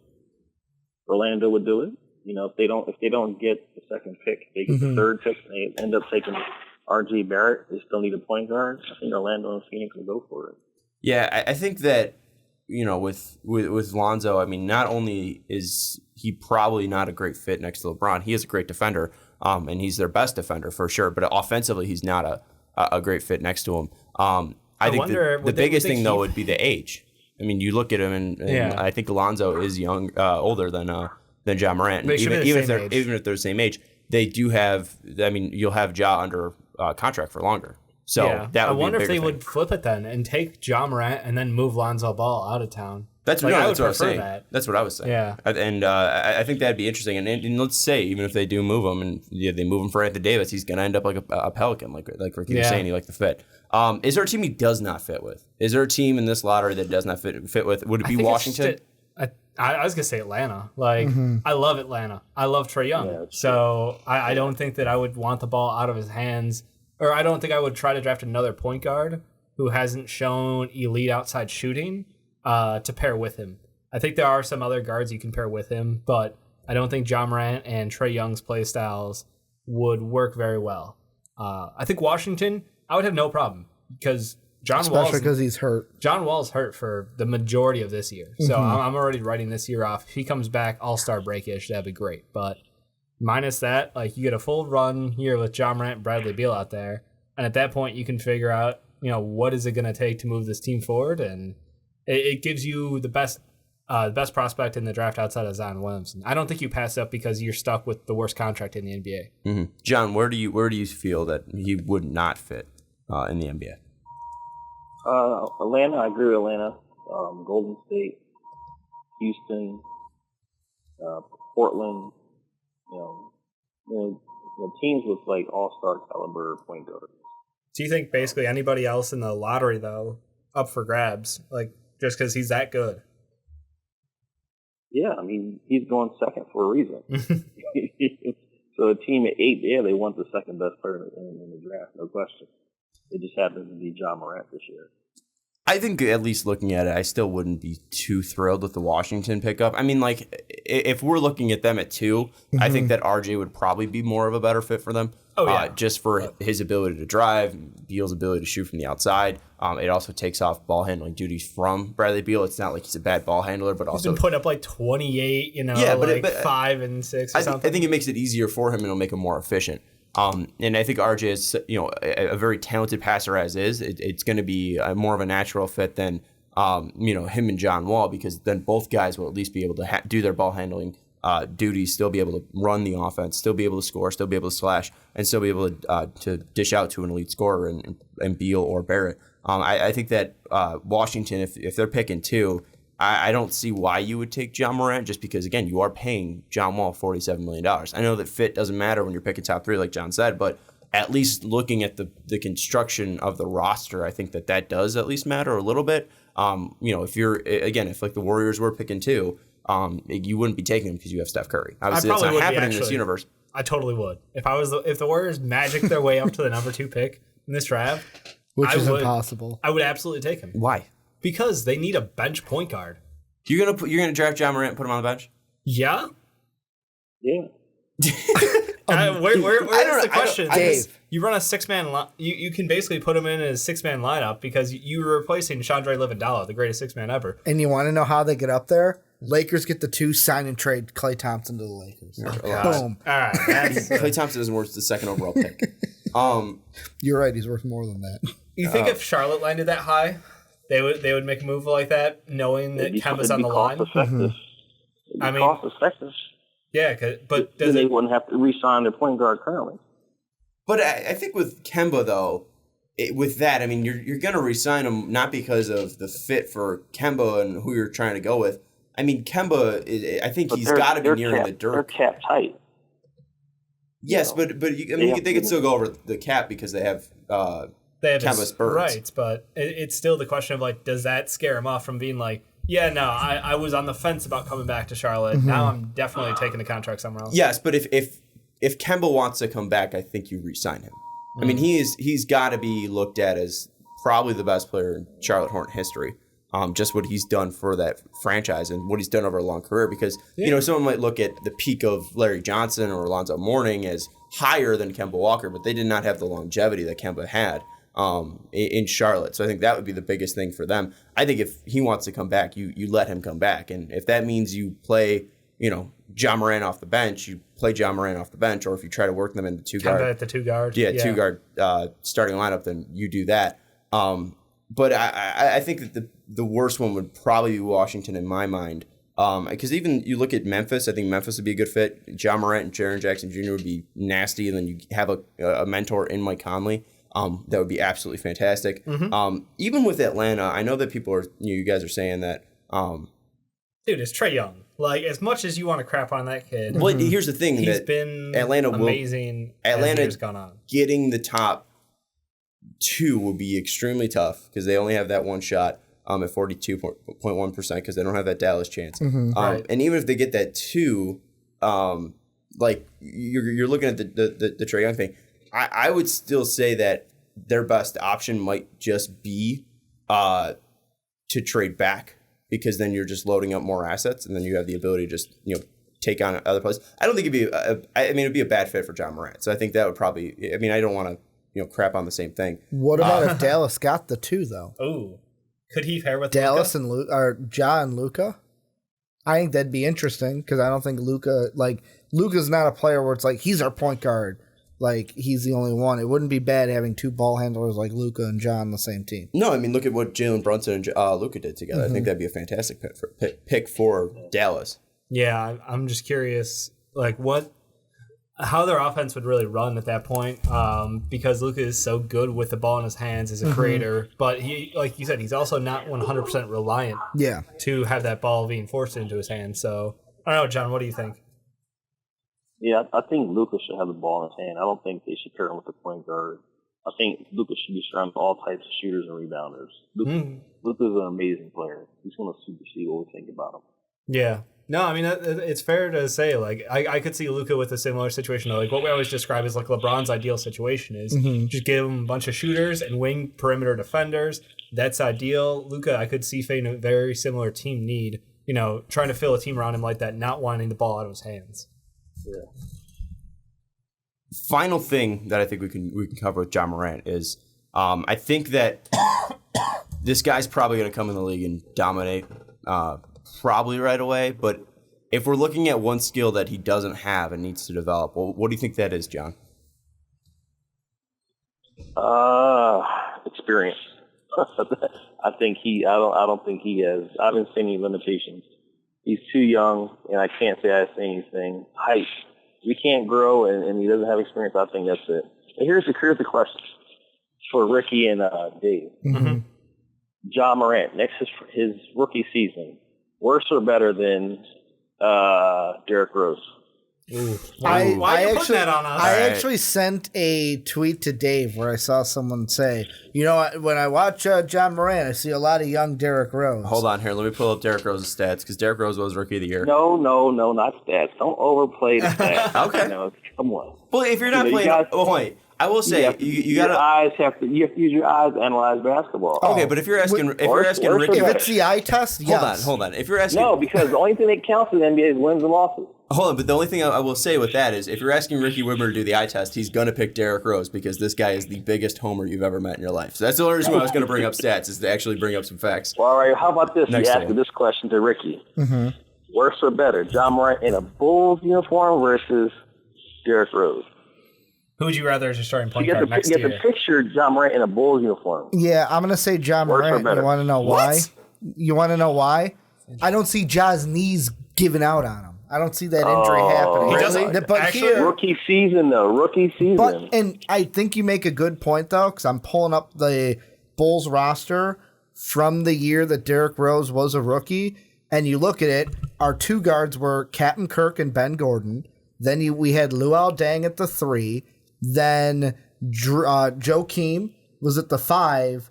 This is a team where, like, Joakim, second year in the league, just like Wendell Carter. You've got Ben Gordon, who was a fourth-year pro at that point, kind of similar to the Zach LaVine thing. We've got Luol Deng was in his 4th year as a pro. Like, Ja could come into the Bulls and do a similar thing that Derrick Rose did because the teams age-wise are similar. You think he could flip their record pretty much? Yeah, I think he could. D-Rose flipped it. Had a smaller flip to go from 4th in the NBA Central to where the Bulls are now. They were 33-49, and then they went to 41-41 and made the playoffs. Lost in the first round to Boston in 7. I'm surprised you took Ja Morant there just because Derrick Rose being the Chicago kid coming off. I mean, you didn't know what Derrick Rose's knees were going to do as a rookie. Yeah, well, year, and that's what Ja was saying. Hindsight's always 20/20, but also, I mean, there was something magic about D Rose as a rookie. The league is also totally different. And with Derrick Rose, though, it is like Dave said. There's something about him. Like, it was totally different. And what did Derrick Rose do? He made a championship-like run in the NCAA tournament. We'll see if Ja has the same thing in him. I mean, if he does that, that's going to be historic as a 12 seed. They both come from non-Power 5 schools. Yeah, Memphis. Memphis is higher than Murray State. Yeah, and Memphis I also think was a top 5 seed, right? Yeah, that was California before it went to Kentucky. So the thing I will bring up, though, is if we're bringing up D Rose and Ja Morant, will Ja Morant ever be an MVP in the league? Yeah, I could see it. I don't think so. On the People right love team. triple doubles. Like, how much? Not anymore. Russ killed the triple double. Well, people want to compare him. Like, the lazy comparison that I've heard, other than Derrick Rose, is Russell Westbrook, just because of the athleticism, the ability to close it up, or to go up at the rim level. Like, he has everything from a finisher standpoint. He lands horribly, which scares the crap out of me at times. So. And he has a better 3-point shot than Derrick Rose. He does have a much better 3-point shot than D Rose, though. Well, yeah, John, you were gonna say something about the MVP thing. What's your take on that? I think there's too much talent in the league. I don't think Ja Morant's going to win the MVP. But that doesn't mean he won't be as good of a player Derrick Rose was. Derrick Rose coming across the half-court line, there wasn't a player or a team that could keep him from laying the ball off the backboard. Yeah, and I think that Ja Morant has shown that in college, but I don't think it's to the extent that Derrick Rose was. And especially, we saw D Rose do that time in time out against top level competition where he was great against Marquette. Don't get me wrong, and Ja Morant was good against Alabama. He was good against Auburn. We still haven't seen that he's next level. He's pretty much matched every challenge that's come across him, and the big thing against him is still his turnovers, but. You can't argue, like, when you watch him play, he gets the job done every which way. Like, his offensive skill set is just elite at this level. It's just a question of when he hits that next level, can he keep the ball under control? Can he keep a clear head and make sure he just keeps those turnovers down to a minimum? The question, though, that you haven't answered is who would you be more excited for, Derrick Rose or Ja Morant in a Bulls uniform? You seem to have found my me hiding away from that question. I was hoping to pass that. I'm going to say Ja Morant. I'm going to say Ja Morant because Ja Morant can do things Derrick Rose couldn't. Like, and it goes both ways. Like, nobody can float in the air the way D Rose does going to the hoop, but Ja Morant as a facilitator is on the next level. And I think that's the big thing. I'm looking forward to having someone who can come in and truly run an offense at a high level. So I'm going Ja Morant. All right. Again, I'm shocked that you guys, both Chicago kids, I love Derrick Rose, but we've already had Derrick Rose. Ja Morant. So obviously he can run an offense. Obviously he has a better shot than a D Rose does. But we're saying he can't be an MVP. So what's his ceiling then, John? In your mind? I said he could, but okay. Oh, okay. Well, John, you said he couldn't. So what do you think is Ja Morant's ceiling, and then we'll end it there. Ceiling as far as like a player or points or what, MVP or championship? Well, I mean, what do you think is his top is? Like, do you think it's going to be like, all-star player? Do you think it's going to be like second team All-NBA, first team All-NBA, fringe MVP? Let's take championships out of it because I don't think that really defines the ceiling of a player. Obviously, it takes, LeBron James and, LeBron versus MJ, that's obviously going to decide it. But at least when we're talking about like, just individual performance, like, can he lead a team so much to where he's going to be in MVP conversations, or is he going to just be, a great player in the like a top in the 20 league? player? Yeah, or is he just going to be like a top 20 player? or is he going to be overlooked, like maybe like a Damian Lillard? I think in 5 years he'll be a perennial All-NBA player. Damn. I think that he'll always be in the MVP conversation. And championship depends on the front office and the luck that teams have in the draft. I don't think individual players have that much influence whether they win a championship in their career or not. I 100% agree with that because Ricky's always said, is it with Russell Westbrook that Russell Westbrook's never going to win an NBA title? Yeah, he's never going to win one. Yeah, which is just like, it's nonsense in my mind. Russell Westbrook is his own worst enemy. He's not an efficient player. No, he's definitely not. His hype is greater than his talent level because he has his own faults. So, and I mean, well, Ja Morant and Russell Westbrook's always a popular comparison. Do you find that to be an apt comparison between those two? Yeah, absolutely. Athletically, well, I think that Ja Morant, he has a better outside shot. Ja Morant has the potential to be better than Westbrook. Potential to be better than Derrick Rose in his prime. And that's because you don't think he has those self-destructive tendencies that Russ does? I don't think anyone except for John Wall has self-destructive tendencies like Westbrook. Maybe Draymond Green. Yeah. But no, I think he can be better than those two players. Just because he is his outside shot. He's not knocking him down at a high level, but I think his potential would be an over 40% shooter. Mm-hmm. You know, and it's also like, what type of 3-point shot are you taking? Is it the open look? Is it coming around a screen? Is it, off ball with a step back? But I think that he has the talent level to create his own 3-point shot and make it fast break. Will be one of the best in the NBA. Just all around player, great facilitator. Hopefully he can get into those passing lanes and be like an AI defender. And, beef up a little bit and be a little bit of an on-ball defender. I think, it'd be exciting to see. Yeah, I think. And when you guys are done, I have another question for you, to test you on how much you love Ja Morant. All right, we'll do it. We'll end the segment on that. Dave, final question for me is going to be ceiling of Ja Morant. What do you think it is? I'd probably say a top 10 player in the NBA. Like it's just he has such a versatile offensive kit. Like I was saying earlier, there's not much that he can't grow into, and I think that he literally there's just not a bunch that he can't do. So when it comes to team fit, will make the biggest difference in his career. As long as he lands on a team that can utilize him, I think he literally sky's the limit. Ricky, I actually lied. This is gonna be my final question, and then we're gonna bring it back around. Who would you rather have, Trae Young or Ja Morant? Because watching them, they're both very skilled passers. I think Trey Morant. I'll take Trey Morant. Trey has or Ja Young. Trey's a better passer. I think that Ja's obviously better going to the rim. Trey's a better shooter, but we look at the numbers for Ja Morant. He possibly could develop into a good shooter. Maybe not to the levels of Trae Young, but also I think Ja Morant's gonna be a better defender. So who would you rather have? Because I know you're a big Trae Young fan. You know what? I love Ja, but I can't stray away from my boy. I think I would go Trae Young just because of my love for Steph Curry and what the comparison for Trae Young to Steph Curry will never leave my mind. Dave, Trae Young, Ja Morant. It's so damn close.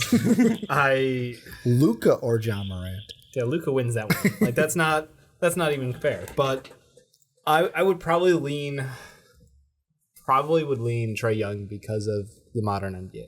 Okay. Like I think it's still very close, but it's just the 3-point shot's so valuable, and he's shown in this year that he can just kill it. I'm gonna take Ja just for the fact that he might not be as good of a 3-point shooter, but he can be a good 3-point shooter. So I'll take that because I'll get the defense and I'll get the ability to drive.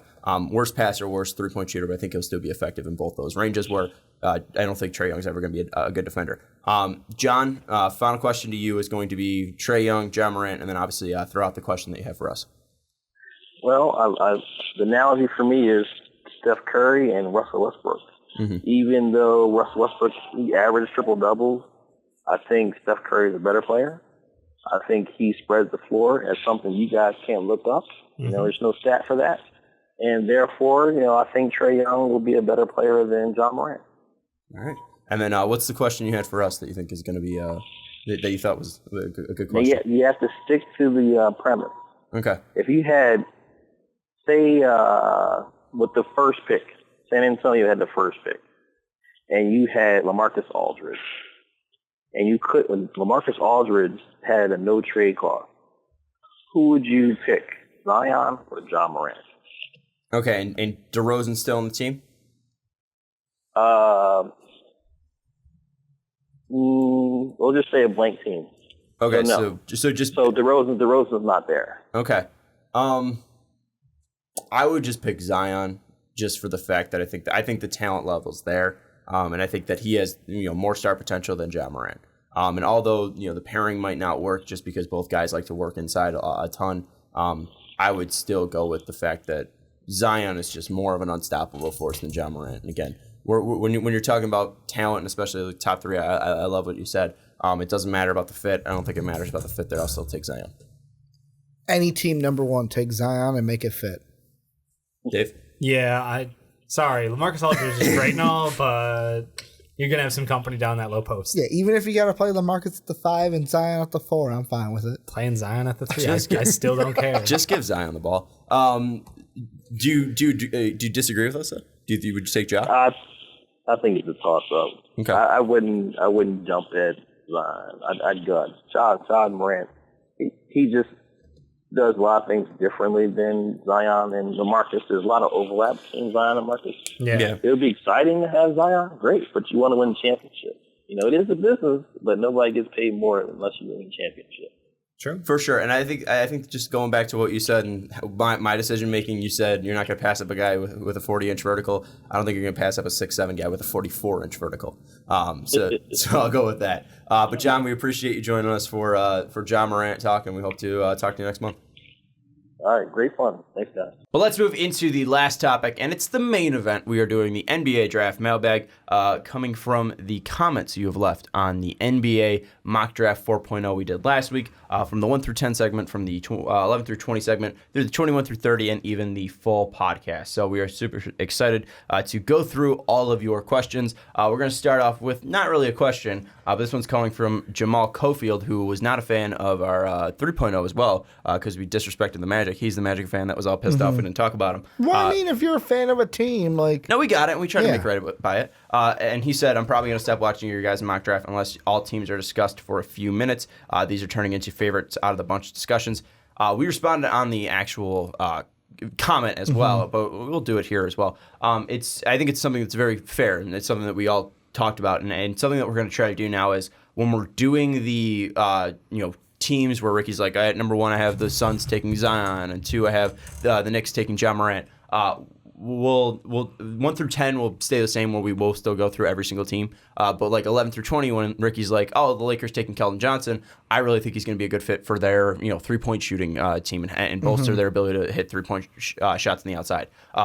We'll do that more. So we'll go through, and when we say team player, we'll give a reasoning for each player why we're giving it. Just brief, just so if we do not hit that player or that team, we at least give you a little bit of background on why that's happening. Because I know some people are going to want to see their team, and they don't want to see the pick; they want to see the reasoning. So we'll at least try to make that adjustment. Unless you got we got another comment from Bryant, who was like, "Wow, this is really 3.5 hours."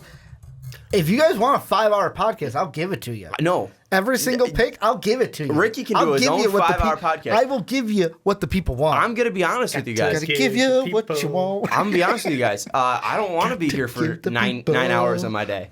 Because that's what it would be. That 3.5-hour podcast, we were here for 7 hours. That's true. I don't want to be here for 9 to do you didn't 5 have hours. fun doing it. I had a blast doing it. It was pretty fun. I was ready to be done at some point. You were dead, but yeah, I was ready dead, to be fair. Yeah, you were sick. But our point is that it's a dedication from Dave. We don't go through every single pick in the 11 through 20 and 21 through 30. It's because every single one will be Ricky. Shut up. We'll be doing. Got it stuck in my head. You got it stuck in your own damn head. Dave started singing it. Well, we're gonna be if we do that. Every segment would be an hour and a half. So then that would lead to 4.5 hours of podcasting, Easy. and then we'd have to do Wet Boys and all that stuff too. I agree, hit 5. Yeah. With that, we will at least try to make some adjustments. So at least we do mention every team at the start, and then we'll get into deeper discussions after we do the picks. And if we don't get into the deeper discussions with your teams, hopefully we covered it enough for your team for the mock draft. But when you do comment, make sure you throw out give us ideas, because 11 through 20, we're always looking for ideas. We're always looking for players, and we're always going to be going to the players we want to talk about. We want to talk about things that we want to talk about, or things that you guys want to talk about. So give us ideas and give us players to talk about. But let's jump into the questions. First one's coming from Original One. Darius Garland was a traditional point guard in high school. I think he is just showing that he can shoot in college to get drafted. If Morant and Barrett are off the board, Bulls should go with Kobe White, Hachimura, Brandon Clark. I'm guessing he's listing these guys in orders. Yeah. And isn't Daniel Gafford a better center than Hayes? So, Ricky, you picked this question and you want it for yourself. So talk about it, I guess. I mean, I picked it because I completely agree. I completely agree with the fact that I have not been as high on Darius Garland as both you two have, where to me it's the compound of him, A, being injured, and 2, because of not seeing a big sample size, I don't know exactly what I'm getting. I don't want to buy the used car and then like, oh, it's got a ton of problems with it, or like, oh, I thought that he was going to be able to do this and he can't do this. Well, so like I look at his list and I go, Rui I really like, but I don't know if on the Bulls if I take him that high. The Kobe White one was the reason why I wanted to pick this comment, because I could see, based off of what I've seen, especially from Kobe White, and then even with the small sample size of that one game in the tournament, he is most likely going to be a top 10 pick for me in our next mock. And if he has a good combine, he could be a guy where people go, maybe the point guards are Ja Morant and then Kobe White instead of Ja Morant, Darius Garland. I will say, at least to the point of Darius Garland, it was more of a traditional point guard in what's it called? In high school. I think that I am going to disagree there, just because when you watch the film that is out there on him, a lot of it is just his scoring ability. And yes, he probably passed more. Darius Garland. Yeah, and with Garland, yeah, I mean, he's not going to average 2 assists in college. It's not going to be like, or in the NBA. It's not going to be like Colin Sexton. He's much more of a willing passer, and that was something that we tried to bring up. But he's not going to be like Ja Morant, where one of his main goals on offense is to move the ball around. Yeah. Darius Garland is going to be a guy that shoots a ton in the NBA. He's going to try to score every single possession, and if he doesn't, he'll pass the ball up. But if he feels like he can take his man one-on-one, he will do so. I don't think that is just a college thing just to get drafted. I think that's in his DNA. I think he's a guy that wants to score on every single time he touches the ball. So I think that's the worry that I have. I'm not saying that he's not gonna be like Kobe and never pass the ball. I'm not saying that. I think that he is a decent passer as well. I think he's more capable of a passer than Colin Sexton. I just don't think he's going to be a guy that his first thought on every offensive possession is going to be passing. He wants to score. If he feels he's going to take the guy one-on-one, he's going to try to score. And that's the thing with Darius Garland. And that's not a problem with him. No. I just don't think that's going to work with the Bulls, because I think the whole point of the Bulls is they have so much talent in that starting 5. Carter, Markkanen, Porter, Levine. That team is so talented, and they need someone who can move the ball to them. And if Morant is not there, that's why I was saying let's go Culver in that mindset, because he can pass the ball, he can be a secondary ball handler, and while he isn't a primary ball handler who can move the ball, he is more willing to at least try to create for others. I don't think he's as good as a ball handler as Darius Garland. Clearly, Garland has probably the best handles in this draft. Yep. But I do think that he is a guy that might just work within the offense rather than be the offense that Garland, I feel like, tries to do. Was trying to do at Vanderbilt. And that's like in our mock. That's why I had like a Cam Reddish even to the Bulls instead of Kobe White or Darius Garland. But out of his list, the one I would look at is my boy Rui. Because he could be a guy where I'm just saying, if you look at the 3, Kobe White, Hachimura, and Brandon Clark, I would look at Rui, because I don't want a point guard that is, like we talked about with Ja. Ja's not going to clash with Zach LaVine. Kobe White and Darius Garland might clash. Kobe White. It's like Colby Jack Cheese. I do this. I add letters. You don't know how to things. say names. No, I just add letters into things. Because you don't know how to say names. No, it's a brain Bruno thing. Fernandez. Yeah, I know. Gorga. It just comes out like it Colby Jack says in here. But I would maybe think about Rui if I'm thinking these 3 guys, because I wouldn't want a point guard that clashes with LaVine. If Morant and Barrett are off the board, you're going Culver, you're going Garland, or you're going Reddish. Those are the 3 guys. I would think Reddish or Culver. I think if they lose out on the lottery and it goes bad for them, I think if they end up at like 7, 8 or 6. No, I'm just saying either or. is 7-8. I would actually look at Kobe White. I think that could be an interesting one. I think he's going to be rising on a lot of people's boards. National spotlight now is even intensified for being in the tournament. He's just an excellent two-way player, great size. I think that he could shoot up into that top 10 range. Do you think And he's he's a finalist for College Freshman of the Year. I wonder if he's going to win. He might have some tough competition for that one. You think so? Do you think he could clash with Zach though? I think he could play alongside Zach. I don't think he doesn't have the same score. Like Zach has that scores mentality where it's like balls in hands, he can't pass, but he wants to score himself. Yeah. I think Kobe White plays unselfishly. He plays in a great system, so he would be able to come in and be able to contribute. I think for that Bulls team, if we lose out and we get bumped back beyond the range of a Garland. Kobe does have that mindset of, I think, as well as he's going to try to score every opportunity he does get. But I think the big thing that I do like to see at Kobe White's game is in transition, he's a great passer. Yeah. He really is a very unselfish passer in transition. And with Zach LaVine, with Otto Porter, with Markkanen, Carter too, both all capable runners. For their positions, I think that he's a guy that can give the ball up, move the ball around in transition. Half court might be a little bit too. I think that's where it might get tricky. But then you also have two bigs who possibly can't stretch the board. I know that Carter hasn't been able to do so in the NBA, but Markkanen clearly has been. So I think that Kobe White would be a good pick. If you mentioned pass in do get screwed out. transition, and I just think to Ja Morant's tomahawk pass at the end of the game, where it's just like whips it down there. Pinpoint accuracy. I love Is Ja Morant good? I don't know. Yeah, I just love talking about Ja. And the question too of isn't Daniel Gafford a better center than Hayes? Yes, in ways. Both similar size. I think they're both 6'11". The thing with Gafford though that immediately takes him back is the age. Jackson Hayes is younger, and Jackson Hayes is more raw. So if you are a lottery team, and let's say you're the Pelicans, or let's say you're the Grizzlies, not the Grizzlies need a center. But let's say if you're one of those teams, you're going to take the guy that's more raw and has more potential. Gafford, we're kind of seeing his peak already. I don't think Gafford's going to change into a different player, but Hayes can become bigger, he can become stronger, he can become a better rebounder. And one thing that I do think that Hayes does better than Gafford already, even being younger, is block the ball. He's a really good defender. He has a really good knack for stuffing shots. He has a 10.7 block percentage right now in college. I'm pretty sure his season's over. And with Gafford, Gafford started at 11.5 last year, but then fell down to 8.2, and that's this year being a sophomore.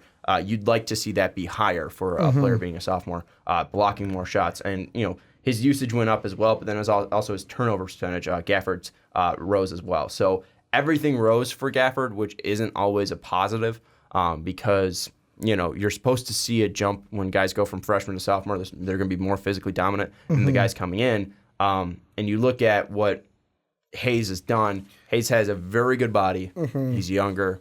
He has very similar intensity when playing.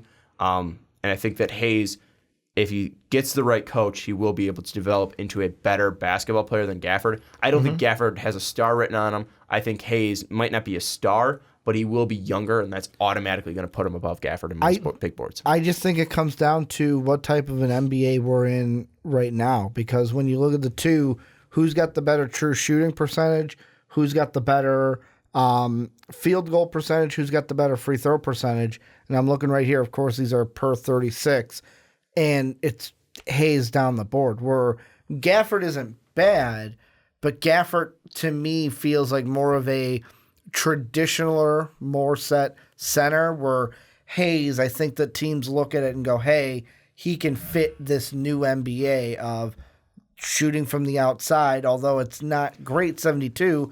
If you can do that better than 66, in Gafford's case, teams might lean towards that. Gafford got Ivan robbed. Yeah, I think defensively, too, a big thing that's different than him. I don't think Ivan Robb, because Ivan Robb was bad in a sophomore year. Gafford wasn't bad. Gafford still, I think, is a first-round He was a pick. not late lottery. He was a mid-round first pick last year, who's going to likely go in the second round this year. Gafford, I think, still has a chance to make the back half, the 20-30 section, but I wouldn't be surprised to see him fall to the second round. I think the other thing, too, that Hayes does have is not only blocking shots, but also switching over Gafford. And when we're talking modern NBA, he's a better switcher, and Gafford does get a little bit slower when he has to go up against guards. He's a good body for guarding bigs, but I think Hayes has more versatility when it comes to at least on the defensive side of the floor. So I know people are looking at the stats of Jackson Hayes. Look at the college he's coming from too. Jared Allen, Mo Bamba, Jackson Hayes. I mean, like, you're coming from a good crop of centers. Texas knows how to develop them, and I think Gafford is being slept on. But I also don't think Hayes is. You can't look directly at his stats and just be like, well, he's not grabbing. He can't average a double-double. Yeah, he's got 10 points and 5 boards. Well, I mean, you extrapolate that to per 40, and he is averaging like 17 and 8 or something like that, with like 3 blocks. So like he is a guy that's making an impact. He's just very young. So you're really going just off of the potential of Jackson Hayes. I will throw out there too is because Gafford's only a sophomore and a grade level older than what Hayes is. Looking back to back, a little bit different than Rob, where he had a greater increase in points going from 11 to 16, had more rebounds by 2, but the shooting also went up. He was 60% last year. Now with the more minutes, he's at 66%. You'd like to maybe see that grow and maybe think that, he goes from 52 to 59 in free throw. Is that progression still going to happen next year when he comes into the league? Gafford, okay. Yeah. Like, everything's getting better. Is that going to continue, or is this worth plateauing? Yeah, and one thing, too, just to bring up the Rob thing. Like, he grew, he averaged a 1.5 more points per game because he had a higher usage rate. But, I mean, his averages went to shit. He was shooting 61. He was shooting 61.5% from the field, and then went down to 48.4. And he barely he took, instead of taking 2 threes, he took 20. I'm talking about Ivan Robb. Yeah. So like I'm I don't just think saying it's with he a was Gafford a big thing. who went back to college and I think that's the thing is I think Gafford's getting slept. Shouldn't have gone back. It's that easy. You were a first rounder last year. You shouldn't have gone back. Gafford's still a first rounder. Easy. Yes. Yeah. Gafford should still be a first rounder. If you don't have a first round, then you're sleeping on him. I don't think you had him at 30. Okay. Slow your fucking roll. I still think he's a first rounder. Is he not a first rounder? Is 30 not in the first round? I don't know if he's gonna be a first rounder. That's what I'm saying. What's his? I think he's 25 through 35. What's his negatives? I think the fact that he right now, good athleticism, but he's not quick enough on his feet. His outside shot's not consistent. His inside shot isn't as efficient as it could be. So when you have someone who's not quite great at stretching the floor, but also not incredibly efficient finishing at the rim, you're in no man's land. Like in the NBA, you want to be amazing from the inside, or you want to be amazing, or you want to be passable from the outside, a la like Brook Lopez, but like not as efficient as he is now because he's just incredible. But like you have that ability. Having a great, okay mid range as a center doesn't do anything for me. It's not attractive. It's not qualities I'm looking for when I'm looking to draft. Jackson Hayes is incredibly efficient from the inside. Give me the money in the paint. That's what I want. Someone who can hit his free throw. Someone who can be efficient within 2 feet of the basket. Because that's all that really matters as a center in the NBA for me. Well, the one thing I will bring up is I don't know where you're getting the fact that he's not efficient at the rim. Daniel Gafford, he's shooting 80% from the rim. Around the rim. So Gafford is extremely efficient around the rim. I mean, he's on 195 shots, he's making 156. So Gafford can finish at the rim. I agree that the free throw percentage definitely is not there, and the mid range is not there. It completely falls off from 80%, down to 40% for everything else. And Hayes is a better finisher at the rim. He's shooting 84.75% from the rim, but even short mid range, 41.1%. Long mid range, he's only taken 5. He's shot in 20%. But even short mid range, he's got a decent game. So I think Hayes, again, being younger, can develop it. Yeah. Well, but I'm just saying, he's already better than him, and he's younger than him. I think Gafford. Gafford can grab boards better than Hayes. Right. He is a better rebounder. Yeah. But he's a worse blocker. I think that Gafford can put himself in better positioning. I think his positioning isn't great. Hayes has a long way to go from a basketball IQ standpoint, but you can teach him. He is the I'm ready to be molded as a basketball player. That's what you get. Well, again, I'm not arguing to Mo Bamba raw. I still have Hayes. Mo Bamba is much more polished than Jackson Hayes was. I still has Hayes over Gafford. This is just the fact that I'm trying to argue for Gafford for first round. I still think he is. That's what I'm saying. And I think he's even at 30, he's still being underrated for me. But I just don't see a need for a center right now in the top 20. That's the thing is we're looking at these centers. Brandon Clark is up there because he's more of a 4, but he can block shots like crazy. Crazy athleticism, great IQ, great positioning. Looking at Goga has some of the best feet we've seen. He has great positioning, both offensively and defensively. So he's above Gafford. Hayes is above Gafford because of potential. They're pretty much the same player. Go with the younger player who is already finishing at the rim. You can add muscle to him. If he's adding muscle, what the hell can this kid be? I think he can be similar to Jared Allen. Jared Allen is worth it. And also with the Hawks, too. Like, should Jackson Hayes be going 6? Probably not. He's probably more in the 10 range where you guys had him. But it's more of the Hawks need a center, and they have 2 picks. You can take him there. Totally. You're trying to fill out the need when it comes to that spot. So I think Hayes and Gafford, the big thing that separates them is the youth and the potential. It's about a year and a half younger. And also the quickness. Yep. Let's move now to the second question. Hunter Ottensmeyer? Hunter Ostenmeyer? Ottensmeyer. Hunter Ottensmeyer. That's the first time I've seen that last name. I think if Cam Reddish is there for the Hawks, they should take him. His offensive potential is so high, but it's consistency with him. Sometimes he looks like the most talented player in the draft, and other times he's not on the floor. But if he pans out, him and Trey can be so badass together. This is going to Dave to start. I think that he does have some offensive potential. I don't think I've ever seen him look like the most talented player in the draft. Yeah, though. I don't agree with that one. That I have to disagree with you on, but There's a lot of people that are saying sleeper potential with Cam Reddish. There's also a dude named Zion Williamson. No, I know. I'm So just the saying for problem the is- best player in the draft. Zion has because- looked like the best player in the draft, and it's not even close. Stop trying to be like a hot take and be like, I'm this Ja Morant kid, he's going to transfer better to the NBA than Zion Williamson. Zion Williamson's a fucking freak. Just accept it. Yep.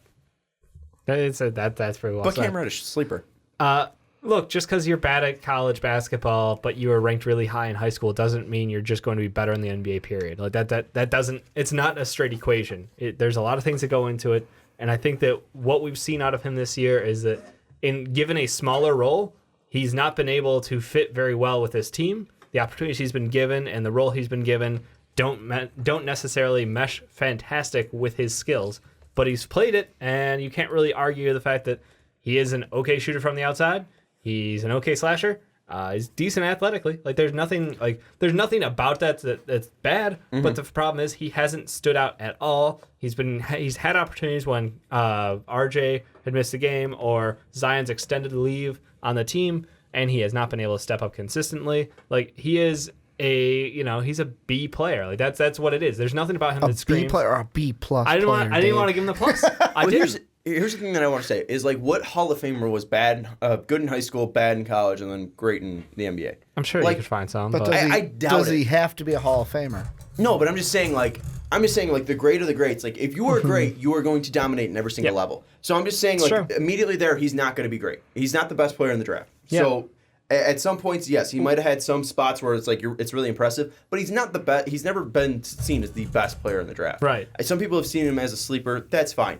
But that's just covering up for the fact that he's terrible in college basketball. It's like Nasir Little. Oh, he's going to be great in the NBA. Oh, it's the... Says what? Oh, it's the system. It's Roy Williams' damn system. Freshmen never play well. Kobe White, his teammates, playing phenomenally. I don't know what you're looking at. Yeah. But the thing that Hunter does hit in the head is the fact that the offense potential is so high and its consistency with him. And that is he's not consistent. Potential. The word potential is the reason he's still in the top 10. And that's what I tried to nail home through that mock draft when I was ranting about Cam Reddish. He is horrible when it comes to... Also, no one has... DM me about the Venmo thing. So go to the end of the podcast to see that. Nice. With last week's podcast. Yeah, last week's podcast. With the thing is like the potential is so high. Yeah. So you cannot pass on him because he can turn into somebody who is there. But it's ifs and it's what ifs. Right. And it's if this happens, then this will happen. Like there is no clear-cut way for him to become a star. It's all ifs. It's all being in the right position, the right time. It needs to be in the right system. There's no way he's just going to step in and dominate. And it might take a while for him to become great and hit his potential. So that's the thing with do you think Cam Reddish. day one he's a starter on a team? Depends on the team. I think it depends. And we're looking at lottery teams in the top 10. Let's say if he goes to the Hawks. If he does go to the Hawks, I don't know that he's better than Taurean Prince. But does he if they resign him? But does he have to be a starter right away? No, but Dave's just asking the question if he is. It's not. It doesn't have to be. Do you take a top 10 pick and know he's not going to start? Here's the thing: if he goes to the Bulls, no. Yeah. He's not starting over Otto Porter. No. He's not starting over Zach LaVine, unless they move Zach to the 1. But that might not be bad for him.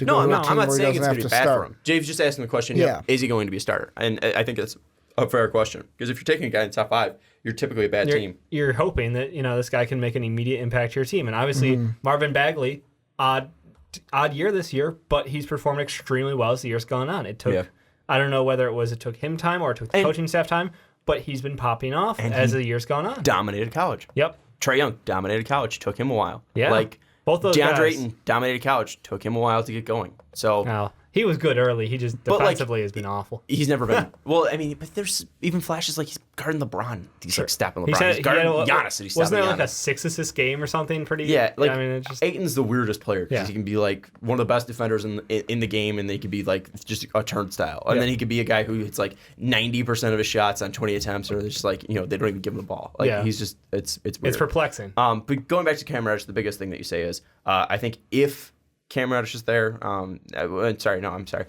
it's but if he pans out, Yeah. So if our last mock, we had him 5 and 5, I think. Yeah. Or 5, 4 and 5. Yep, pretty much. Because Ricky had him going 4 to the Bulls. You and I had him going 5 to the Hawks. So I agree. Like I think the Hawks have 2 shots in the first. Why not take that? I mean, it's playing with house money. To my point, there's no one with higher potential. Well, there's a very few guys with his potential as high as his, and especially him being a wing and playing against the top level competition. He can at least hold his own to some extent. So I think that's why, for me, it's a clear take, and the risk is worthy at 5 to do that. I don't know that I have him as high as you do necessarily, though. Yeah. Let's move now to 3. Jackson Waddleton. Great last names on this one. Kobe White impressed the hell out of me in the Duke games. He's extremely quick and smooth. Kind of gives me a De'Aaron Fox, Shai Gilgeous-Alexander vibe. He could be a steal if someone picks him up early. I'm starting with this one. I disagree with the Shai Gilgeous thing. I understand the smoothness. Shai Gilgeous does have a very smooth aspect to his game. But a big thing with the reason why Shai is so smooth is because of his length. Yeah. He's not really a sudden burst athlete like That first step, John Wall and De'Aaron. Yeah, De'Aaron's one of the fastest players in the league. I think Kobe's extremely fast. His acceleration is incredible. Yeah. He can go from slow start to top speed very quick. So I think that if you're going to compare him to a point guard that came out recently, I think that De'Aaron's a pretty good comp. He's not as big as De'Aaron, which is going to be tough when he's driving. So I don't know if he's going to be able to have the body that holds up. I think De'Aaron is a better defender than Kobe White too. But if we're looking at it, coming into the league, Kobe White is automatically a better shooter than De'Aaron Fox. De'Aaron Fox has developed into a great shooter. He's at great percentages now. So I think that the De'Aaron Fox thing is a very good comp. If I hate comps, but it's a pretty good comp. I think if saying he could be a steal though is tricky because if he falls to like 15, then yeah, he's a steal. Yeah. But I don't think he's going to be a steal because I think he's really he's coming on people's level radars. Yeah, and I think the fact that you see the speed, you see the shot, there are ways for him to make it in the NBA, and I don't really see the downside of him. He's a better defender than Trae Young was. He's a better offensive player he's a better shooter than De'Aaron was. I think that he has a very clear shot to the NBA. He's kind of small, but we've seen time and time again that kind of small really doesn't matter in this NBA anymore because it's not as physical. So he's 6'5", so he could build up the frame. Like, is he 6'5"? Yeah. He looks 6'2". Yeah, like he looks very small. It's the fro. Where does the fro end at the measurement? So where's his skull at? As long as he doesn't Alfred Payton the hair, he will have a successful NBA career. Hey, Alfred Payton's still dropping triple doubles. We still give him a love boy. Because he cut his hair. I think that Kobe's an interesting one. I think he's still small. He's 185. So yes, he is. Yeah, 6'5". That's the biggest railed. thing that I worry about is just his actual size. But again, we've seen that really doesn't matter in the NBA. So if he puts on a little bit of muscle, I agree. He's going to be a pretty good NBA player. I don't like either comps. I don't like comping players a year or two into their career either. Like I think if you're looking for player comps, you should look at like guys who are like established themselves and this is what they are in the NBA too. Yeah, but even then, it's like the NBA's changed so much since like those guys are finally established. Like you can barely even compare people to John Wall because the NBA's changed so much. Mm-hmm. So like that's the thing is like it's tough to do player comps, and the player comps are never going to be accurate because they're not the same size, they're not the same people, they don't have the same verticals. John Wall was De'Aaron Fox, like that was the comp last year, 2 years ago. 2 years ago. Yeah. So. But even then, it's like not totally they're still different players. Like you even look at them now. Like if you watch De'Aaron Fox and John Wall, they're not the same player. John Wall's on the couch. So. But even then, when they're playing, like John Wall's a little bit more. I still think that comp's pretty good. I think that's one of the better ones they've had. But yeah. Anyways, I think Kobe White's a really good player though. I think he's going to be and take play out the window, just where he was drafted, the Shai Gilgeous of this year. Shai was 11th overall. Kobe White could be somebody who, depending on how the draft plays out, and because we've got so many like Keldon Johnson, who's also a guard, DeAndre Hunter, who's a guard, for like Kevin Porter Jr., all these guards in general, that how many teams are going to go straight point guard?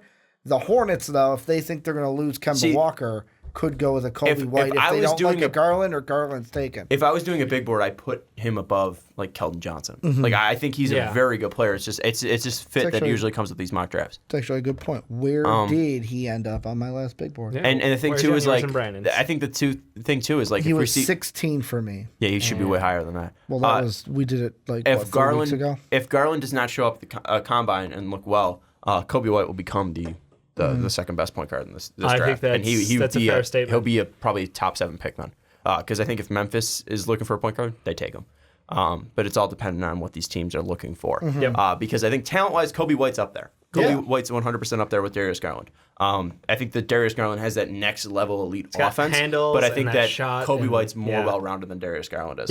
I'm going to read the next one and then turn back on the camera. We're going to Ricky on this one. Truth Teller 2011. Shout out 8 years ago. I like Kevin Porter, but Detroit already has 5 shooting guards, so where would he play? Also, you might as well have called the Celtics mock draft because you guys spent 2/3 of the segment talking about what they will do. Give it at least a little time to talk about the next picks this time. We addressed that a little bit earlier, so let's just talk about the Kevin Porter to Detroit.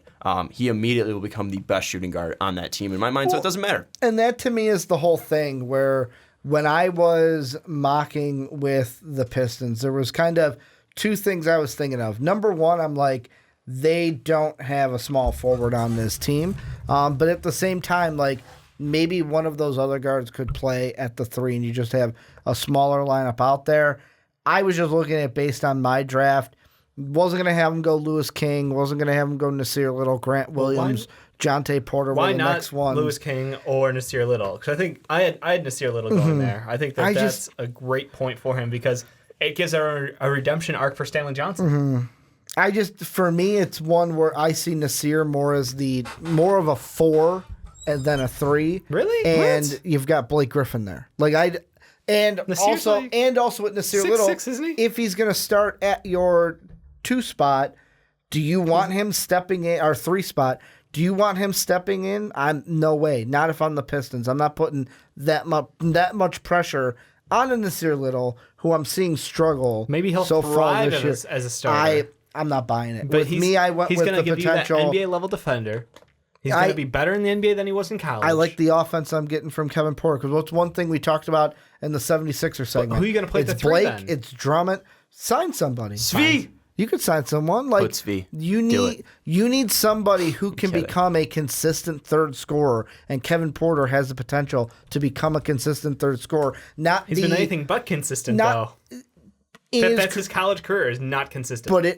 But if working with a Dwayne Casey, like you can become consistent in the NBA, even if you weren't consistent in college. And the Pistons cannot deal with, sometimes it's Reggie Jackson, sometimes it's Luke Kennard that goes off. I love Kennard. The one thing that I will say with at least Kevin Porter, at least not being consistent, is he dealt with suspension, he dealt with injuries. So, I mean, there are reasons why he hasn't His been coach consistent. hates him. Yeah, I mean, that he hasn't been consistent. Who do you like for the Pistons side? You had him taking Nasir Little. I wasn't like I know I played into like all the fucking memes that we just joked about for Nasir Little being a terrible college player. But you know he could come into the NBA and given a chance to play with the Pistons team, you're basically just being asked to play defense next to Blake Griffin. So I think he can come in and do that. Like he's got a decent size. I know he's pretty you're going to kill the spacing on the team. Because I don't think Nasir Little is going to be a good 3-point shooter in the league. I don't think Andre Drummond is a good 3-point shooter, clearly. Reggie Jackson, if he is their starting point guard, he takes threes. He takes them. He's not a great 3-point shooter, though. I think that you look at Kevin Porter, and I think that the potential there is much higher than Nasir Little. Nasir Little can be a great defender. Great. But I think Nasir Little, you start off with that defense as a platform, and you grow the shot over time, and you pray to God he's Kawhi, You pray to God he's Kawhi and not Stanley Johnson, who you drafted. That's what I think is funny. That's why I made the joke about it. Yeah, I think I like Kevin Porter, and I think he's more dangerous. I think he's more dangerous of a player. And if we're looking at who has a better game already, Kevin Porter's offensive game or Nasir Little's defensive game, I'll take Kevin Porter. I think Kevin Porter has those handles. I think he has great athleticism. And yes, while he's only averaging 9.5 points at USC right now, we look at when he was playing consistently and he wasn't suspended or anything like that. The first 5 games, he was averaging 14 points in those games. And then when he's playing, I think it's like 25 minutes, he's averaging like 13 plus points. That's the thing is 25 or more minutes, 5, 11, 9, 10, 15, 17. By the way, Reggie's shooting 37% on 5 attempts a game from 3, so he's a bit above league average. Congrats, Reggie. Bit above league average. I don't care. It's all. Also, I have Kevin Porter going way before you guys do, so I don't know that he'll even be there. So by if the he Pistons. is there, though, would you take Nasir Little or Kevin Porter? I would take Kevin Porter every chance I get because he would be better as a player. But I think for you guys who have him both on the board, I think I would look at Nasir Little as a serious fit for that team. But it's your call. All right. Your draft. Also, I apologize to Reggie Jackson. Finally. I'm sorry. And if you clip it from post-injury, he's even better. Yeah, I had my 30.8% from last year stuck in my mind. It's fair. Whatever. It's fair. Let's go to the 5th question. DeAndre Johnson. I threw up in my mouth a little when Sean said Jackson Hayes is better than Ball. Lol. I'm sick of it. You know what? There are so many ball comments. Yeah. I Dude, love it. I love it. You know what? I get it. He's 7'2" with a football He could be yard. even bigger. He's a football field length wingspan. Like, congratulations. The dude is going to break down. You are not going to see Ball in the league in 5 years. I It's will take a unfortunate. Okay, I'll bet my goddamn house. I've done my car. I've done my face. I've done a Knicks jersey. I don't care. This kid is not going to be healthy. If he plays over 70 games, I will drop dead. Like, that is, I'll bet my life on that. This guy is not going to be healthy. What? Could we get something doable on the podcast? We got monetized, Sean. You can't drop dead for us.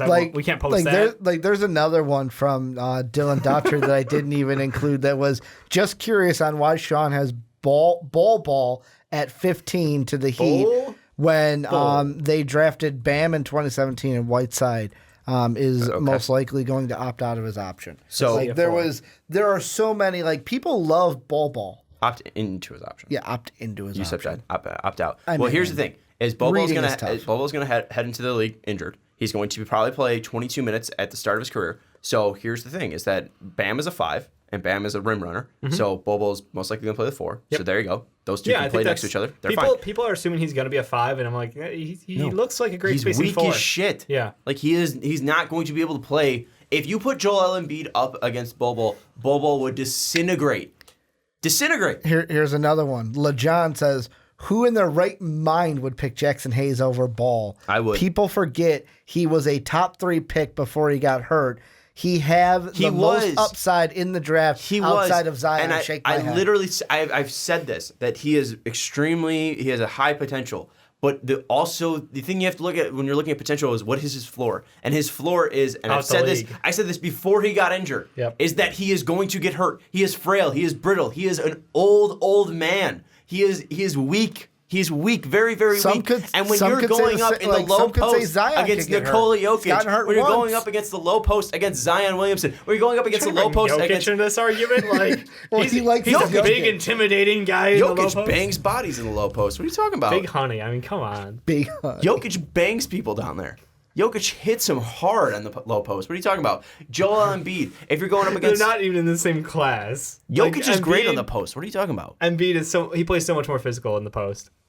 Jokic still Jokic is still physical. That's okay. Let's say I'm sorry. If you're going up against Rolo in the post, he'll still beat up Bol. Yeah. Bol is weak. Bol is literally a stick out there. Yeah. And if you're gonna then put him on the perimeter, he's fine guarding 4s out on the perimeter. Yeah. That's why he's gonna be playing the 4. But even then, if you get a more physical 4, they're going to put their body into him, and they're going to probably knock him over. Yep. And his feet will be moving, so it won't be a foul, and they'll dunk it on top of him. Like, he's going to get pushed around in the league, and that's going to then lead to injuries. So he might be a lead on the offensive floor, but on the defensive floor, he's going to literally put his career in danger. He's probably better off just letting the team play 5-on-4 on defense and then stand at half court.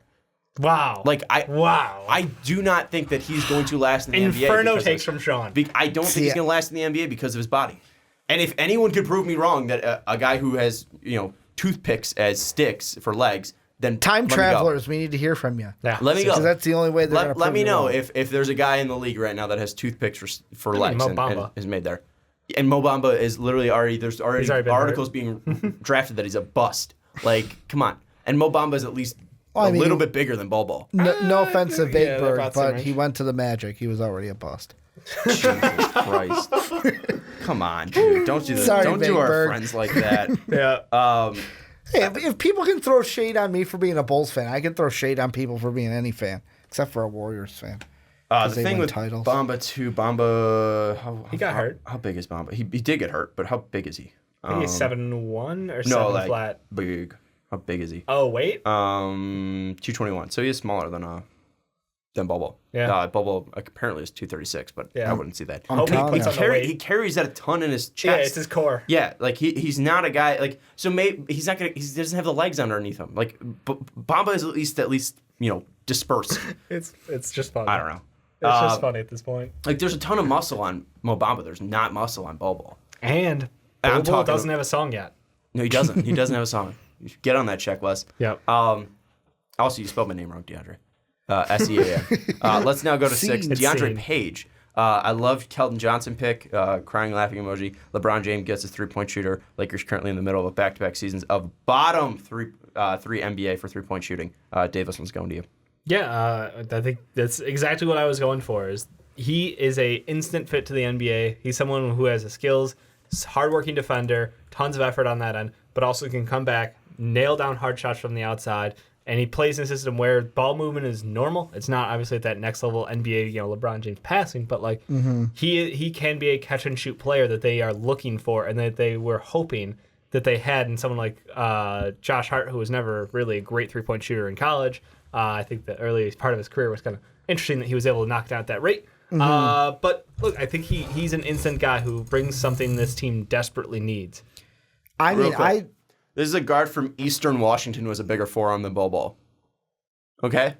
Okay. Do you see that? This kid from Eastern Washington. He's aerodynamic. Who's probably like a 6 man on his I'd high school still- team, I'd has still a take bigger Bobo. forearm than the guy who Yeah, you're well, saying is your top 3 pick. Thank God we don't draft based on forearm size, Yeah. right? Okay, God. but let's take in body proportion for guys Sean, who are we're gonna past be, it. Who are, We're I'm past just saying, like, come on. I was about to There's give clear my- reasons and negatives to So him. the Lakers. Yeah. The thing though that is interesting about this is changing since our last mock. Yep. I am convinced they probably won't even have that pick. Rick, so you have number Like- 1 overall pick. Well, no, not just that. Like, no matter what pick I think they get, Yeah. they're gonna trade it for somebody. Because Ah. the thing is with LeBron, like, yes, Keldon Johnson would help them, but LeBron doesn't not work well with rookies, but rookies aren't on the same timeline as LeBron not. James. Where They're not. LeBron James wants those veterans, he wants those guys that are gonna come in and have already proven themselves. To where I'm convinced that the Lakers, if they do anything with the pick, they're just going to move it, and that's not even going to be a Laker pick because they're going to get a veteran of some kind, even if it's not AD. Potentially, they could go the trade route. I could see that. I don't know. Sean? For Kelton Johnson? Yeah, are you done with your bull rant? No, I'm still looking at it. He's obsessed. He's hot and bothered. obsessed. by it. Okay, but like again, like someone show me an NBA This is player. why I put that comment on here when I saw it. Literally came in today as we were recording the podcast. Show me an NBA. Show me an NBA player with at least this the small legs and arms that Bobo has. Like which player is daddy. out there? Okay, and his dad, who was a 2-time block champion. I think he was like 45 when he started in the league. He was 23. No, he's 45. At most. Manute Bol averaged 2.6 points per game. the throughout his old career. Thon Maker. Right. But The that was most he did different was game, 4.9. But he was averaging 5 blocks a game. Yeah. So like, but even then, like he averaged 18.7 points per game, and then he played 60, then 12. He played 80, then 82, then 77, then 80, then 75, then 82, then 71, then That's pretty 58, great. then 14, then 8, then 2, then 4, then 5.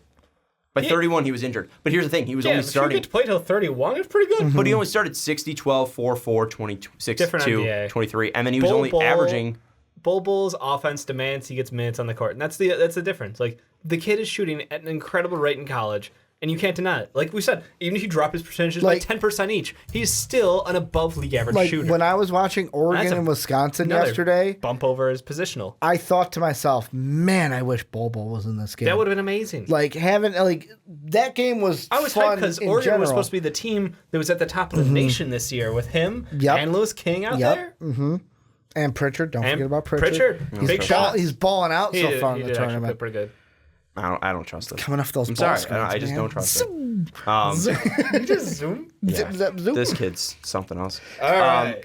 I just don't trust it. I'm sorry. Like who did Bol Bol even go up against? Like who was he playing in those 9 games? No one who was 7'3". Ooh, sorry. He put up 23 points against Eastern Sorry, Washington. he didn't get to play against Taco 21 Fall. against But think about Green how big Bay. that forearms were, 32 Sean. against Texas Southern.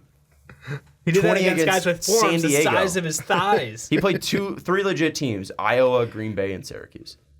Okay, and You're gonna pout about know it? it's Like, totally no, gonna who happen. is John saying. Morant played? You know it's totally going to Bunch of happen bums now? in a terrible conference. You know it's totally going to happen Doesn't now? stop him. In the I'm summer being league? amazing. I'm saying he never went up against a pro, like a pro center. Yeah, That's my point. John Morant's gone up against like one professional point guard in his entire college Okay, then why career this year. I'm not, but I'm also But saying if you're trying to take away from him for not having the that biggest thing that opportunity, I'm saying John is Morant also Bol hasn't Bol's really done Bol that. Bol's size. John Morant isn't undersized. No, John but Morant you're doesn't talking have level of injury competition. history. No, you put level of competition. No, in but a you're box, saying and I'm that he's bringing it shooting in. 15. You're saying he's shooting Bringing that box 100% through from the 3 or door. whatever, 52% from 3-point Basically, point percentage. 100%. That's fine, but like, again, like, what is he going up to where he's actually having a challenge for his size and his position? That's what I'm saying. And he's going up against position. Whatever. We're getting off this. Let's go to the next one. 7. This one's Chris Curtis. I think another aspect that will make Zion's future even brighter is his strength will become more disproportionately larger because the league is becoming skinnier and smaller ball. I don't think you could small ball easily against Zion because he can switch on wings, but will outmuscle you on offense. He'll definitely outmuscle Bol Bol. But let's go to Ricky on this one. What do you think about Zion's and his strength? I just think I've said it before. I will say it again. I said it to Dave the other day. When I said on the podcast that when LeBron is bye, I hope you enjoy retirement, Zion will become the next best player in the league. Like, that is what I see for Zion Williamson because, yes, it's like, oh, he can't shoot, but he does everything else so well, and he makes us drop our jaw with everything that he does that I think the ceiling is the roof for him. He's going to go right through that ceiling up into the sky all the way to the moon, and he might not even stop there. He might go all the way to Pluto, which is a planet still. I don't think he's going to be quite that good. But that might be a little bit much. To me, it's like what Sean said last week, or what it might have been last week, might have been the last mailbag, of you cannot put a cap on Zion. Yeah. Because you put a cap on him, and he proves you wrong. And then you go, oh, wait, no, this is the cap. And he goes, double not so fast, my friend. And it's not the cap. And then you go, all right, this is it. Like, he just keeps breaking it. So it's like, Until I you think make the for cap him, a 40% three-point shooter. it's just, we'll see in the NBA. Let's see if he develops a shot. Yep. But I just, with me, think that Zion is going to be so special that there's a reason why at number 1, we even had the discussion with John today. Do you take Ja even over a Zion if you're like a Bulls or a Suns? And I still wouldn't. No matter what team Fit you be are, damned. you go Zion number 1. Yeah, I think him becoming a matchup nightmare as the NBA continues to get smaller is an interesting thought because he is. Like, when I watch him play, you can try to put 4s on him. He's quicker than all of them. Literally all of them. You put a 3 on him, he outmuscles every single one. He can back them down on the post. Like, he just is dynamic. His size speed combination has not been seen before. And especially how quickly he can get out to defend 3-point shots like that. I know it's a one thing, but that one 3-point shot that he leaped and was like, bam, it's into the stands. Yeah. Get that out of here. So I agree. I think he's going to continue to get more ridiculous as time goes on, and people won't have an answer for him matchup-wise. There's just not that many guys who have that combination. Could he do that to a James Harden step back? Could you imagine James Harden does the double step back and Zion just jumps up and swats it? Harden's still going to the line. Getting them free throws. Well, that's the thing is his strength might be a weakness because he might be pushing guys around too much, Actually, and then they might be a foul. That's actually a good question, though, His because foul I have increase. seen him have a lot of contact on guys, and I wonder if active shooting stuff in the NBA is a little bit more ticky-tacky. Yeah, especially guys who are, pros at drawing contact. Yeah. Like, is that going to be something that, I think that could be an area where he'll have to have a learning curve. Yeah. Yeah. I just think it doesn't matter whether his strength is going to be disproportionately larger, his size is going to be proportionally larger, his speed's going to be disproportionately larger, his vertical is going to be disproportionately larger. You see him race out a point guard for a loose ball and then cross over and then lay it up. Like there was so many. Like, you could just watch any game and just be like, "That's an NBA move. That's an NBA move. That's an NBA move. That's an NBA move." Did this? Yeah. Remember when we were watching the Florida State game and then we was behind us and I was like looking and I was like, Zion just did this. Zion just did this. Oh my God, Zion just did this. Oh, this one was better. He did the same thing, but it was even better. It was more athletic. He was fading away and threw it up with one hand and just went straight in. I remember that, yeah. Like, the kid's incredible. Yep. It's Zion Williamson. He's the number 1 pick in the league in the draft. 8, this one's Ben Simmons. We do have famous people watching us. Legit, at Ben Simmons. Either Ben Simmons, the 76er, or Ben Simmons, Bill Simmons' kid. The disrespect for Romeo Langford is unreal. I don't know what this is in reference to. I don't know what we said about him that was like negative. I guess I had him lower than before. I had him going in this one to 12 to the Magic. Ricky, you had him all the way up at 6, and then Dave, you had him at 13. Yep. But even like throughout this, I mean, I had him at 10 to the Magic. Dave, Ricky, the one before you had him 10 at the Magic too, and then Dave, you had him at 8 to the Pelicans. I think it's really just fit with him. It's just like he's a really talented player. I just think that you need to have either a point guard around him that's going to be able to get him the ball, or a big that's going to be able to set screens for him, and he's going to be able to get loose. I think that's really the biggest thing that he needs. He needs to be in a very certain spot to hit, but he's a very talented player. I mean, he was my number 1 player going into this draft. Clearly, that's changed because Zion Williamson. I didn't think he was going to be this damn good. Nobody. But I think that. Romeo's a very talented player, and having him 12th isn't a disrespect. I think it's just like, when you're looking at pretty much after Cam Reddish, so Jackson Hayes, Sekou, DeAndre, Darius, Kobe, Keldon, Romeo, I think those guys are just so close that really it's just fit for team, and that's all I was trying to mock. I could see him going 7 to the Grizzlies. I could see him going that high. I could see him going to the Hawks if they don't take Cam Reddish. Like, we just have a glut of really good guards this year, and I think that's the thing. He has a clear limitation in his shot right now, where he's just not a consistent 3-point shooter, and because of that, teams are afraid. They think that his offensive skill set's limited to 2 levels. And yeah, he's a very good mid-range shooter, but where does that get you in today's NBA? Nowhere. Literally nowhere. So, yeah, there's definitely hope there. He's got a good shot, so you hope that you can continue to build that up, and, as he puts on muscle, he'll be able to add the shot to his game without adjusting too much. But I think it comes down to, like Sean said, it's fit, and who's the guy you believe in? Like, I look at, like you said, Kobe White's right there, 2-way guard. I absolutely love a lot about his game. Keldon Johnson, 2-way guard. Kevin Porter Jr. is the guy who's an ultimate wild card. Like, that's the thing, is if you have one of those guys who you like, suddenly he drops 3 picks. Like, that's it. It's that close. Yeah, I mean, it's nothing about Romeo Langford. It's just really, again, all fit. Yeah, for me, it's the 3-point shot. Like, I mean, I know he only was averaging about 4 a game, but he's hitting one of those 4.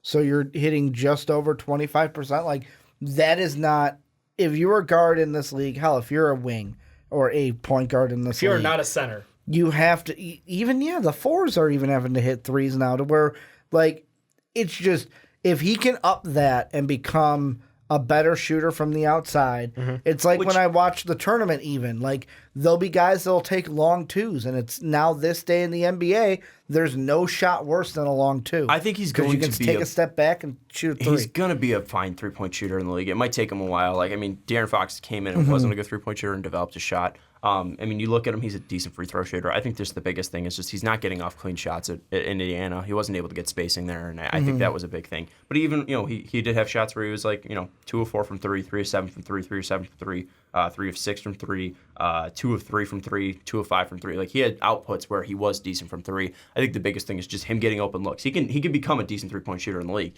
It's just, I think the biggest questions I have for him is can he be consistent in the NBA? He can have spurts, but is he going to be like a J.R. Smith and just have, outputs and every now and then he's going to be putting up 20 points a night? I mean, it'll be cold some nights. Like, what is his limitation? Is he going to be able to be a great scorer at the next level? That's the question I have for him, is the consistency where, he's going to need to be looked at as a guy who can be a number one, number two scorer because of his play type. He's not going to be a spot-up shooter. If he's not scoring for you, he doesn't provide a ton of value. Yeah. He has the tools to be a decent defensive player, but we've not seen that on a consistent level. Where Keldon Johnson, he's at least going to be a spot-up shooter for you, and you have that guy, and he's going to be probably near elite in that category. Now, he might not be good in every other category for Romeo Langford, but if you're the Lakers, you're going to need a spot-up shooter. That's why he's going to be going above, Keldon Johnson, because of the fit.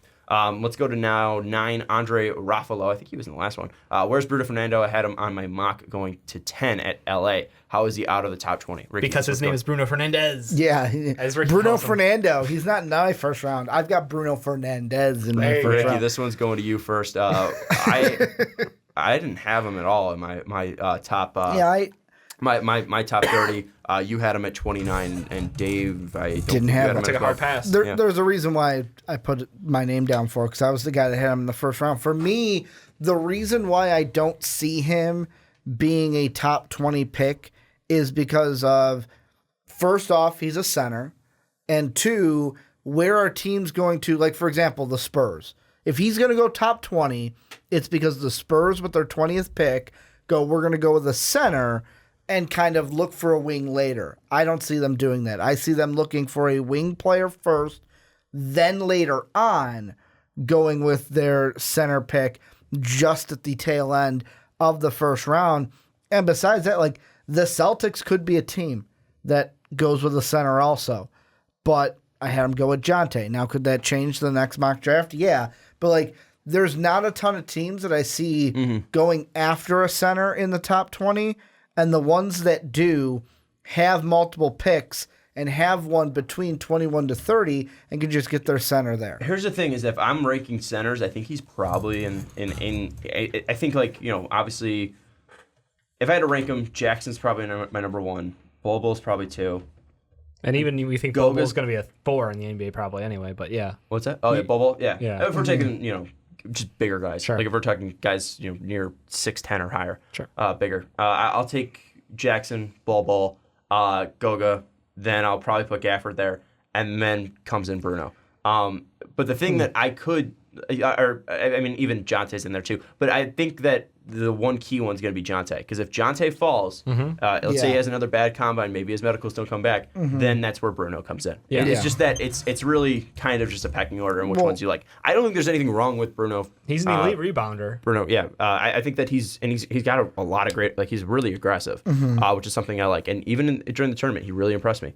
I think the biggest thing that just sets him back is just like, what is he going to be able to turn it up to become a star? Because he's not even a star in college basketball. Like, he's averaging like 13 points and like 7.6 boards. So like, as a second-year player, you want to see more production of that, where Gafford has that production. And I think, people always look at, how is he going to fit in the NBA? But a big thing too is production. We keep talking about this. You need to be able to dominate your. How many boards did you say? 7. I could be wrong. He's 13 and 10. Okay, 13. 10 and a half. Yeah. Don't cut him short. My bad. But yeah, no, I just feel like definitely not short. He's taller than I am.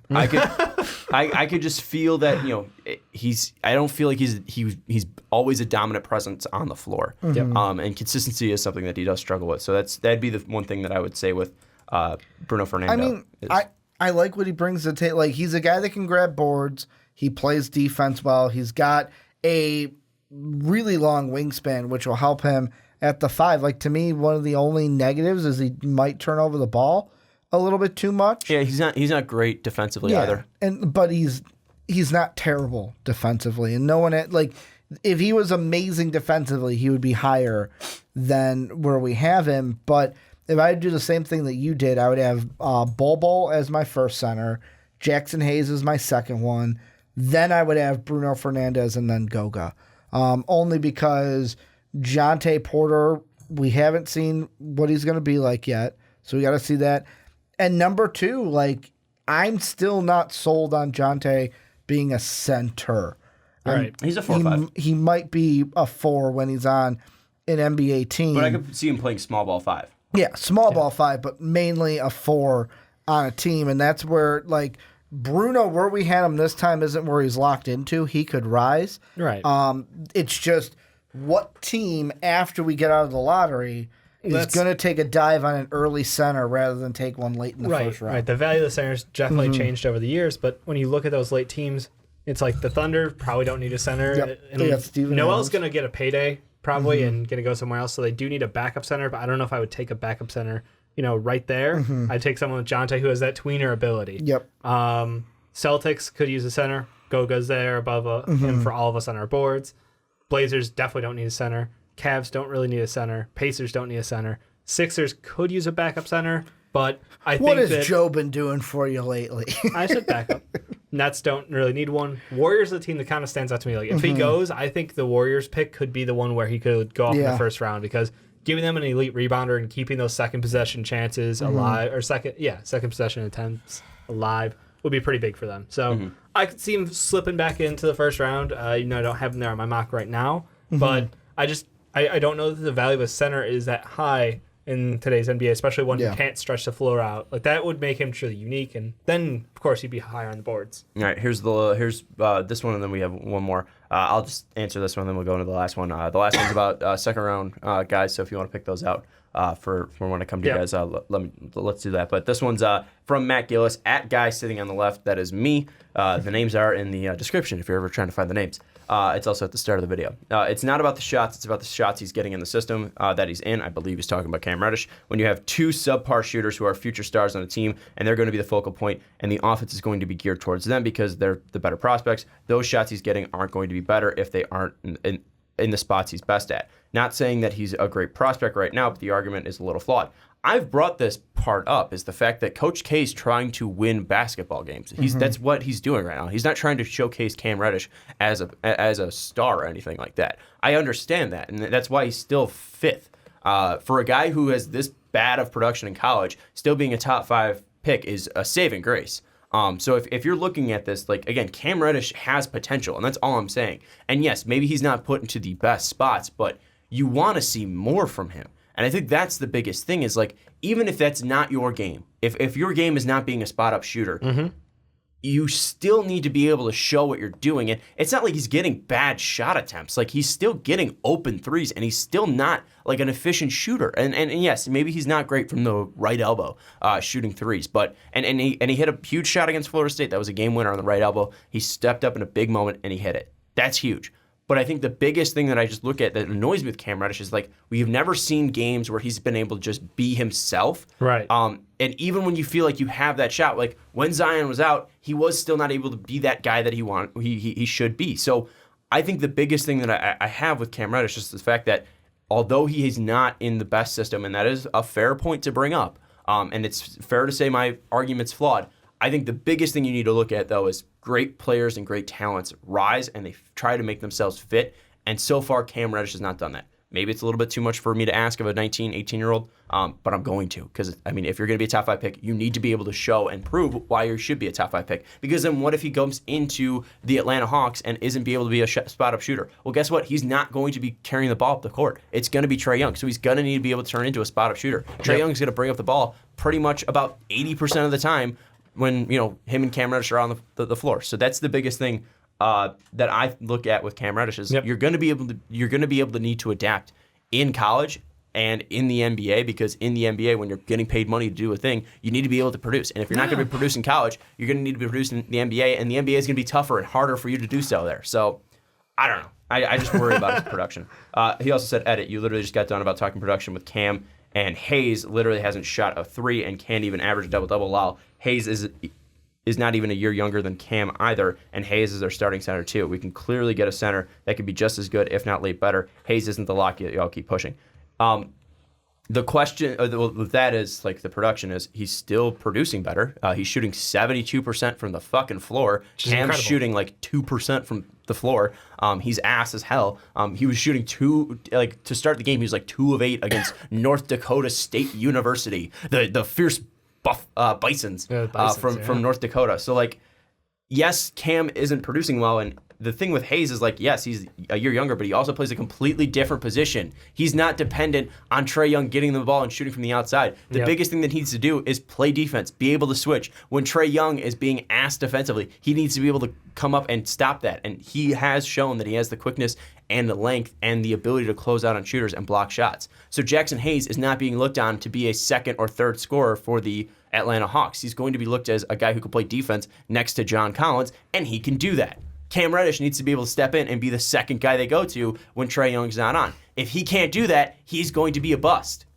And yes, Jackson Hayes was a little bit of a reach there, but I still think that he's going to be taken in the top 12. Cam Reddish is still a good player. He's taken above Jackson Hayes for a reason. I put him at 5 and not 6 for a reason. But the thing that is that Cam Reddish has not produced. Jackson Hayes, yes, he's only grabbing 5 boards in 23 minutes, but if you extrapolate that, it looks a little bit better because he's, per 40, it's about like 8. And he still has good rebounding rates. So if you got to look at the metrics and the advanced metrics, it shows that he's still a good rebounder, and it shows that he's a great shot blocker. So if you're drafting him for your defense to play next to John Collins, he's worth that pick. John and if Collins he pans put up out 20 and 10. You don't have to worry about the scoring end with John Collins and Trae Young on your team. And if Jackson Hayes pans out as a good defender and he's a starter on your team, that's all that matters. Because you're not going to be taking anybody else. You need to fill a position at that point because you have a point guard already who's a star. You have the power forward who's a great star already in John Collins. If Cam Reddish pans out to be a good 3 or 2, then you're fine. All you need is someone to be a 4th or a 5th option offensively and a good defender. And that's what Jackson Hayes is at his best. So, yes, Jackson Hayes isn't putting up 20 and 20 in college, but he is a guy with great potential, just like Cam Reddish. But one thing he is doing is he is producing around the rim, which is something you want from a center, and he is blocking shots, which is something you want from a center. What you want from a wing is the ability to shoot from 3, which Cam Reddish can't do. You're a little hot today, Sean. Let's go to the 11th one. Mar Myers. Nice job. You guys talk about possible second-round picks that can help a team out, such as Robert Franks from Washington State or Eric Paschal from Villanova. Dave, start us off. So I'm just going to give a quick plug to a previous Patreon segment we did about sleepers, which does cover a handful of players from the second round. I'm just going to toss out a flurry of them because, let's be honest, it's second rounders. They're guys who you should know their names because they've been in college for a bit in my group. So I would look at Ty Jerome, Dedrick Lawson, Admiral Schofield, and obviously you already said Paschal. So those are the 4 guys, and even Matthias Seibel, who I think is now kind of bullying his way up the boards because people are watching him on bigger still think he's going to be an early second. I think he's first. I'm on the first round train for him because he was everywhere on defense, everywhere on defense in the tournament. And that's what he's done all year. He's breaking records that were set by some of the greats in the NBA who had fantastic college careers.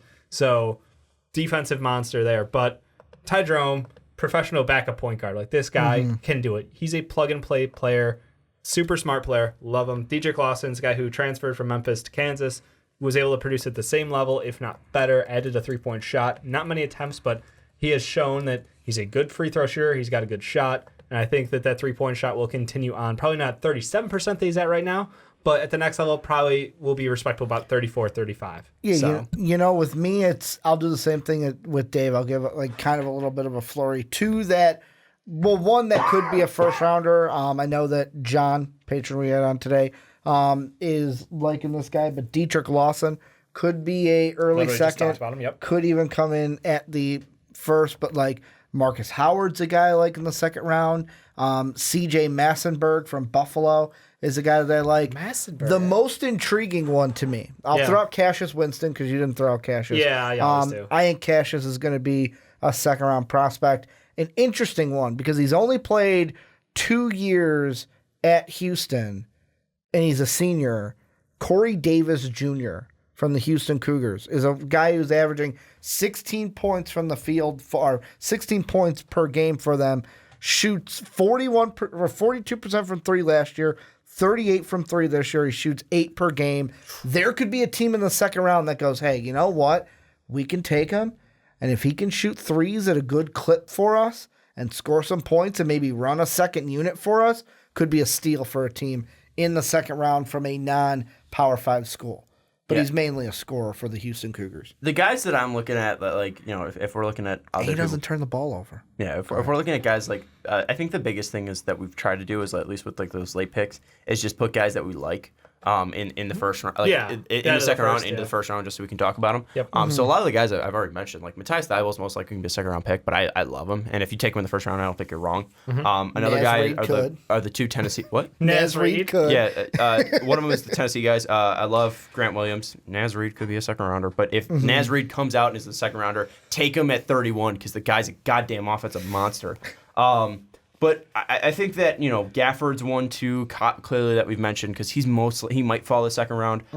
People might overlook Goga. Goga might be a second rounder as well. One guy that I think people are underlooking, Jalen Noel from Washington. Maybe it's because I'm watching a ton of Thybulle highlights. Right now, yeah. But the thing that I look at with him is, like, whenever you watch Thybulle highlights, it's like, all right, Thybulle brings the defense. Evan Noel is an offensive machine. This guy has crazy great handles. He's averaging 16.3, 5.3 boards, and 3.2 assists. He's shooting 50% from the field, 44.7% from three, 77.9% from the line. He's a very athletic guard, 6'4". He's got good size. I think he's probably more of a 2 in the NBA, but even then at 6'4", that's not crazy. CJ McCollum's kind of small like that. Fine. But I really like him. He's a sophomore out of Washington. He might stay later, but I think he's a guy that can really pop off. He might be a guy next year that if he does stay around college, he averages like 20 points a game. And he might be one of those juniors that takes a rise up. I mean, his offensive handles, his offensive scoring is absolutely NBA level. Similar to Marcus Howard. Howard can score, put up a ton of points. I do like Iggy Brazdeikis. He's a guy that's made your guys' first rounds as well. Guy that's definitely interesting to me. Cam Johnson, a guy that I had in my first round. I think he's a first rounder. He might follow the second round as well. Shamori Pons would be an interesting guard. I think he's more bench scoring though. I think people want to love him just because he's a smaller guard that puts up a ton of points. Yeah. But we've seen this before with guys like who's the kid from Oakland, Kay Felder. Oh yeah. People love Kay Felder. People loved Isaiah Whitehead from Seton Hall. I think he's kind of more in those regions. Guys that I think are too high on, I don't like Taylor Horton-Tucker. He's a guy that got played off the floor against Ohio State. He's not good defensively. He's not good offensively. I just don't think that he's an NBA guy yet. I think he's a guy who needs to come back for a sophomore year and slim down and try to develop a game outside of that. We mentioned that. Yeah, we can talk about that. And I think Killian Tilly is a guy that I had in my mock drafts last year. Interesting 4-5. Coming off an injury, though. Yeah, can shoot from deep. A lot of people like mocking him to the Hawks in the second round. Yeah, I think it's a good one. I think he's a guy that definitely interesting 4-5. I don't really know if he's going to make it. He might be a little bit too soft inside, but definitely a guy to watch out for. And then if I had to throw out one more, the Martin twins suck ass. If you have them, they're bad. They're probably going to be second round picks in my draft. Isaiah Roby. Are you only saying they're bad because they played one bad game in the tournament? No, they're ass. They're literally bad prospects. They're slow. They take horrible shot selections. I don't think they're guys bad. They're guys that would be like ninth players on an NBA roster, and they'd come in and just take horrible shots. They'd be played out of the league in two years, and they're going to be great international players. They'd be great number ones on an international team, but they're not going to be NBA guys. Pascal's a good one too. If I had to throw out one more, I'd probably throw out Kerwin Roach of Texas, 6'4". Pretty good ball handler, pretty good passer, could score a little bit. I like both of the. I think it's three of the guys. I like Howard, Frank Howard, Tyus Battle, and O'Shea Brissett of Syracuse too. Yeah, I like those guys, but I don't know if they're really NBA pros, and if they're going to come out. I think only one of them is a senior. I think. But those are some of the guys that are just coming off the top of my head. I'll say this. Another one I like. Oh, also Charles Bassey is overrated. He is not aggressive. He is slow. He's playing against. He looks slow in the at Western Kentucky. That's a red flag right there. One guy I'll throw in if he plays like he did against Old Dominion, I like him because we talked about him on the PTP with Matt, who's a Purdue fan, but Carson Edwards. No, he's too small. If he, yet again, like I said with Corey Davis too, he was also 6'1". He's a guy that second round, if you want to take a flyer on him, like. The second round guys aren't the ones where it's like, man, they're going to be on my team and be a kind of staple. They're the guys, hey, take a flyer on them, and if they pan out being like Draymond Green, that's good. If not, it's a second rounder. They're literally just free tickets that you just throw out there and see what sticks. Yeah. All right, so that's gonna be it for the mock draft mailbag. Let us know down in the comments below who you like. What do we get wrong? Are you high on Cam Reddish? Do you love Bol? Let us know. Can't wait. Just wait. In 3 years, I'll be right about Bol. When Sean was right, we'll do it. I named one of my brackets when Colin was right, by the way. Nice. Did you? I don't know why, but I did it. Was it all of Colin Cowherd's picks? Was No. it just his bracket? Literally just said when Colin was right. Nice. No reason. I don't even know what he picked. Why did you name the one in the MVP group Net? Because I put together a spreadsheet so last year I did offensive efficiency, which is just offensive rating. You did net rating this and, time? Defensive rating for 2 brackets, and the offensive rating turned out really well. So what I did was just literally subtract his offensive rating and defensive rating, and then got the net rating of every team. I just literally picked off that. Because I was not going to just take my picks. My picks is actually doing way better, that bracket. But yeah, I just did that one just because I was just going strategic. Okay. Just try to get the actual winner. And it wasn't a Duke winner, which I thought, like, playing into a pool wise, I was trying to win the pool. So yeah, I mean, and that's the thing. It's a bad bracket. That's the thing that I said with March Madness this year. It's either you got to pick not Duke because everyone's going to pick Duke, or pick Duke and nail all the upsets the last 2 days. All right, I got to go. So we're going to wrap it up. Let us know your thoughts down in the comments below. Also, don't forget to check out patreon.com/mostofapodcast. And also, don't forget, there's still a free $2 floating around from the end of last week's podcast. So check that out and Venmo, DM me on Twitter @mostofapod. But for Ricky Widmer, for Dave Oster, this is the Bol fan club signing off. We'll see you next time.